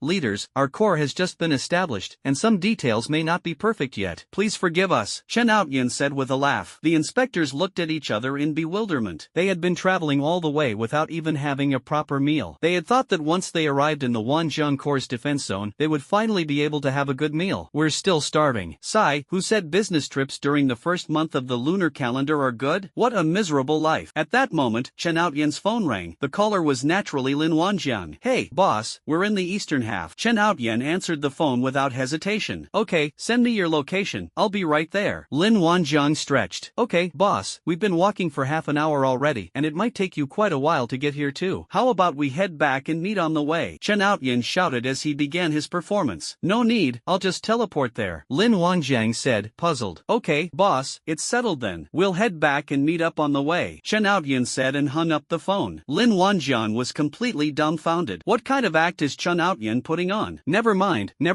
I guess he just wanted to get some exercise after sitting in the examiner's office for too long. Alright, let them go then. The examiners were also completely bewildered. Do we have to walk back again? They must be tired from walking so long. Commander Chen, don't you have any transportation? Walking like this will waste too much time. An inspector frowned. Chen Outyan shrugged. Please forgive us, leaders. Our corps is weak, and we haven't received any supplies from the Alliance yet, so we don't have any vehicles. As you can see, conditions here are tough. Go back and help us urge them to arrive when our supplies will be delivered. Commander Chen, you're not joking, are you? Do you usually rely on your own 2 feet if you don't have vehicles? One of the inspectors said, skeptical. Isn't it ridiculous to say that everything depends on your feet? This must be deliberately making things difficult for me, Fat Tiger. I say, do you have some complaints about our inspection? Are you deliberately doing this to annoy us? One of the inspectors sneered. You leaders have really misunderstood us. We really don't have any vehicles. Our soldiers travel by horse. Chen Outyen explained patiently, his attitude very good. If you leaders don't believe me, I'll have some soldiers come and give you a ride. As he spoke, Chen Outyen made a special phone call. Hey, Manager Lu, could you send a squad to ride our sturdy vehicles over here? The inspector is a bit tired. After saying that, Chen Outyen sent Lu Mu his location. Lu Mu was completely bewildered. What? Isn't a wild boar the most reliable mount? This is what they jokingly say, wild boars represent stability. Sending boar cavalry? Wouldn't that be rather impolite? Lu Mu sent a text message with 2 words, steady? Chen Outyen's answer was simple. Yes. Lu Mu understood. These inspectors had probably offended Brother Tian. Then Lu Mu sent more than 10 soldiers there, and of course, he didn't forget to give them a few detailed instructions. The soldiers in that platoon rode the wild boars with reluctant expressions, heading in the direction of Chen Outyen. Squad leader, why are we riding wild boars over there? A soldier asked, puzzled. Yeah, Sergeant Chen, did you offend Chief Inspector Lu? Another soldier took out a mask and put it on. Get lost, stop spouting nonsense. Do you think just anyone can get a task from Steward Lu? Squad leader Chen glanced at the group and said, let me tell you, being remembered by the higher-ups proves we've caught the leader's eye, understand? Squad leader Chen was a veteran of the Wanjiang Corps, while the other soldiers were all newcomers to the Kowloon army, so squad leader Chen would occasionally offer a few pointers. The veteran's words are enough to keep a new recruit busy for a while, but riding a wild boar is a way to show off, isn't it? A soldier asked timidly. What do you know? Only if you can do the dirty and hard work will you have a chance to do the easy work. The most important thing is to do the work well. Squad leader Chen scolded him in exasperation. Back then, which of us didn't go through the experience of riding wild boars? You get used to it after riding them a few times. Squad leader Chen recalled the days of riding wild boars as if it were just yesterday. They rode wild boars at breakneck speed. It has attracted considerable attention. After all, everyone's mounts have been upgraded to wolves now, and you really don't see anyone riding wild boars anymore. Squad leader, can I wear a mask? A soldier, feeling the strange looks around him, looked at squad leader Chen and said, Squad leader, why are you wearing a mask by yourself? He looked around and saw that everyone else had already put on masks, while he was still foolishly asking for instructions. There's absolutely no need to ask for instructions about this. Finally, the soldier put on his mask with a resentful look. You guys are so mean, didn't you even remind me? Ha, do you really need to remind me of something like this? You're so naive. Everyone smiled knowingly. About 10 minutes later, squad leader Chen and his men found Chen Outyen and his group. Reporting to Commander Chen, the mount has been brought. Squad leader Chen dismounted and gave a standard military salute. Everyone else moved in unison, just like pigs. Chen Outyen nodded and smiled at the inspectors. Gentlemen, your mode of transportation has arrived. Please take a seat. The examiners were all dumbfounded. Their mode of transportation is a herd of wild boars? Is this a joke? But if it was a joke, the soldiers were clearly riding very smoothly, which showed that it wasn't something they had practiced overnight. Is the Wanjiang Production and Construction Corps really in such dire straits? Transportation relies entirely on pigs. The Alliance's finances seem a bit excessive. At least they should provide some decent military supplies. I should have known they would have driven their car over. Please get on your mounts, comrades. We'll help you with the reins and stirrups. Squad leader Chen shouted, first displaying the idiom he had just learned. But is this a horse? The examiners hesitated for a long time, wondering whether to ride or not. When they realized they still had to walk for another half hour, their legs went weak. Let's just ride it then. When in Rome, do as the Romans do. Anyway, everyone here uses wild boars as a means of transportation, so they have no reason to be treated differently. When something becomes commonplace, there's no longer any sense of embarrassment. Judging from the soldiers' calm expressions, they were clearly used to riding them. Since that's the case, let them ride. It's more stable than walking on 2 legs. They were already hungry and didn't have the strength to walk that far. They've never experienced what it's like to ride a mutated beast, so this is a good opportunity for them to try it out. At that moment, an inspector, with the help of soldiers, climbed onto a pig. Inspector, move your butt a little more. Yes, just like that. A soldier adjusted the other person's posture with a professional eye. That's what you call professionalism. The other inspectors also dropped their pretenses and each chose a wild boar to ride. The soldiers stood by, holding the wild boar in place to prevent it from suddenly charging. Playing around is fine, but you can't treat the lives of examiners as a joke. If something happens to the inspectors, it will be quite troublesome for them, so the soldiers are quite concerned. After all 8 inspectors were ready, squad leader Chen shouted, let's go. Hey, Commander Chen, why aren't you coming up? You still have the mount, an inspector asked, noticing Chen Outyen still standing. It's alright, you leaders, please go first. Chen Outyen waved his hand. The soldiers set off, leading the pigs. Riding a pig feels pretty good. One inspector couldn't help help but remark, actually, this mode of transportation is quite good, at least it's environmentally friendly and convenient. Indeed, this is my first time riding a mutated beast and it feels pretty good, another inspector chimed in with a smile. Everyone's mood improved considerably, and they leisurely rode the pigs, enjoying the scenery along the way. A moment later, a whistle sounded from behind, and soon a giant eagle flew over with astonishing momentum. The examiners were all amazed, as it was the first time they had ever seen such a large eagle. Wow, you can only see such a large mutant beast at the border, one of the inspectors exclaimed. You're right, I've never seen such a big eagle before. Their trip was quite eye-opening. Look, that eagle seems to have descended. An inspector looked in the direction of the sculpture and called out. Then the others turned their heads and watched as the giant eagle behind them suddenly descended. Isn't that the spot where Chen Outyen was standing? Before they could even worry about Chen Outyen, he leaped onto the eagle's back, and the eagle soared into the air. What? Traveling on an eagle? This is no joke, is it? Is this giant eagle Chen Outyen's mount? How is that possible? The examiners nearly twisted their necks. It was simply unbelievable. Is this a real-life version of Manhwa? No wonder Chen Outyen didn't ride a pig with them. It turns out he had a giant eagle as a mount. They suddenly realized that the wild boar under their buttocks no longer tasted good. Is this eagle your Commander Chen's mount? An inspector couldn't help but ask a soldier next to him. The soldier nodded and answered truthfully, yes. Do you have many of these kinds of mounts here? The inspector pressed. This actually involves military secrets. The soldier didn't have to answer, but he answered honestly, the eagle is Commander Chen's personal mount. No one else gets that privilege. Upon hearing this, everyone breathed a sigh of relief. They knew it, rare mounts weren't so easy to obtain. Since only Chen Outyen had it, they felt somewhat more at ease. They were really afraid of hearing everyone flying in the sky. That would be too interesting. At this moment, the soldier continued in his honest manner. Take our Commander Xiao, for example. His mount is a flying tiger. Although it can fly, it's not a professional winged animal, so its flight speed isn't that fast. Upon hearing this, the examiner who had asked the question nearly fell off the pig's back. Flying tiger? With wings? The other inspectors all looked strange. Could this soldier be bluffing them? How many people in the world have the ability to ride a flying tiger? It's probably fake. Chen Outyen must have instructed them to say that, just to intimidate them. The flying tiger you're talking about must be an isolated case, right? The examiner said with a smile, adjusting his tone. Indeed, winged tigers are very rare. Only our Commander Xiao has one, the soldier said honestly. Everyone breathed a sigh of relief upon hearing this. Thank goodness, it's still an isolated case, so it's acceptable. After all, with such a large army as Kowloon, it should be possible to assemble a few decent war beasts. Hearing that Lin Wanjiang was also a beast tamer, all of this made sense. Unexpectedly, Lin Wanjiang treated his subordinates so well, even providing Flying Tiger and Great Eagle as mounts. By the way, what do your other division commanders ride? The investigators made small talk to elicit information. The soldier seemed like a greenhorn, unsure of what to say or not to say, but he answered every question. Our division commander Zhao's mount is also a tiger. Our division commander Lu's mount is also a tiger. Our chief steward Wen's mount is also a tiger. My mount, Commander Zhang's mount, is also a tiger. The soldier, honest and simple, counted on his fingers as he spoke. Wait,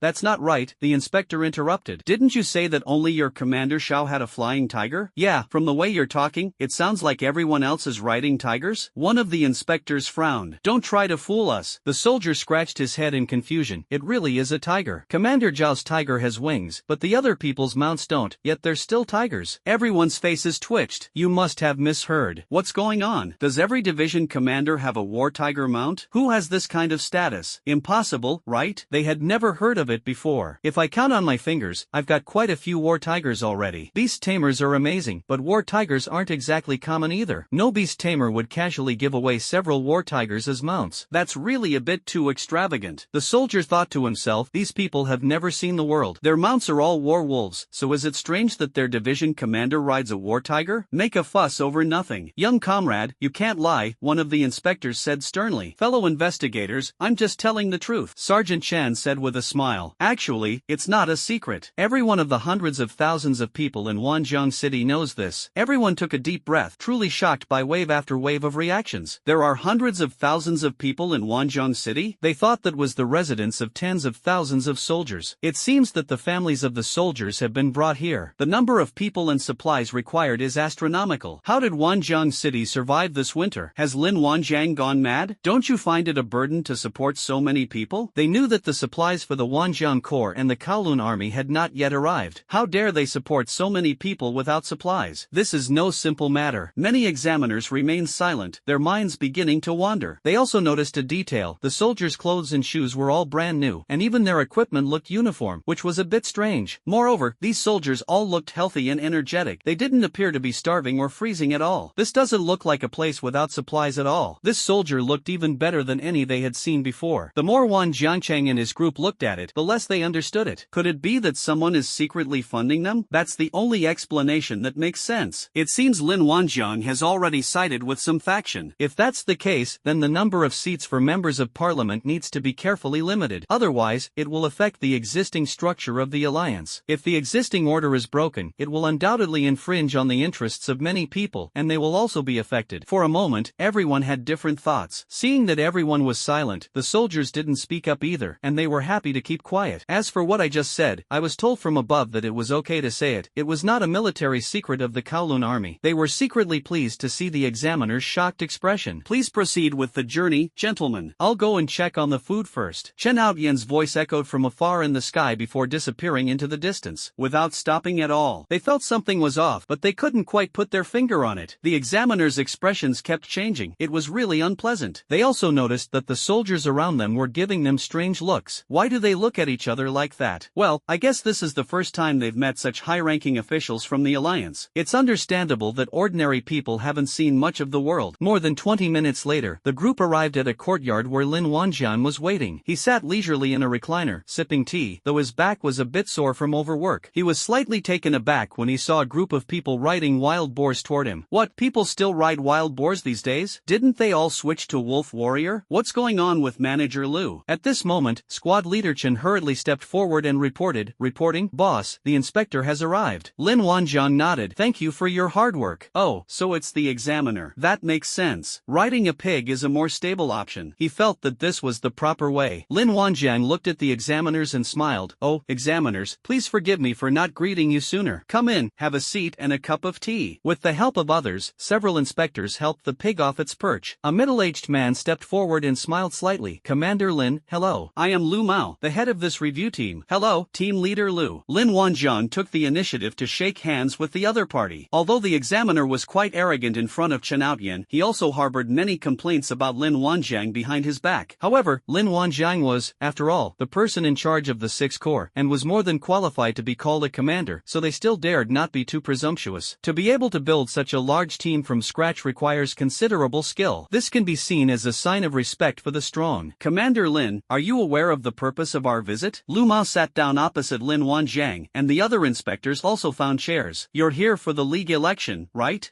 Doesn't the league trust us? We're definitely a team that gets things done. Lin Wanjiang patted his chest. Lu Mao nodded. We believe that, but we still need to follow the procedures. We need to inspect the soldiers of the Kowloon army and the Wanjiang Corps to make sure everything is in order. Didn't you do any inspections this morning? Didn't Commander Chen take you on a tour? Lin Wanjiang asked, puzzled. Commander Chen said this is a military secret, and it's up to you, Commander Lin, to decide. Lu Mao chuckled awkwardly. They wanted to visit too, but that bastard Chen Outnan took them for a drive around. As a result, my legs were almost ruined, and I still couldn't take them to the core area. I did visit quite a few buildings in Wanjiang City. However, that has a soft purpose. They mainly come to inspect the soldiers of the Corps to see if there are any cases of soldiers receiving salaries without working. So they spent almost the entire morning doing useless work. Look at this mess. Isn't this wasting the time of several examiners? I'll talk to him about this later. It's outrageous. Lin Wanjiang slammed his hand on the table, scattering teacups all over the floor. Lu Mao was just about to pick up a cup of tea when it vanished. Lu Mao's face darkened. Are you deliberately trying to prevent me from having tea? However, he had no evidence, since Lin Wanjiang's attitude was quite good.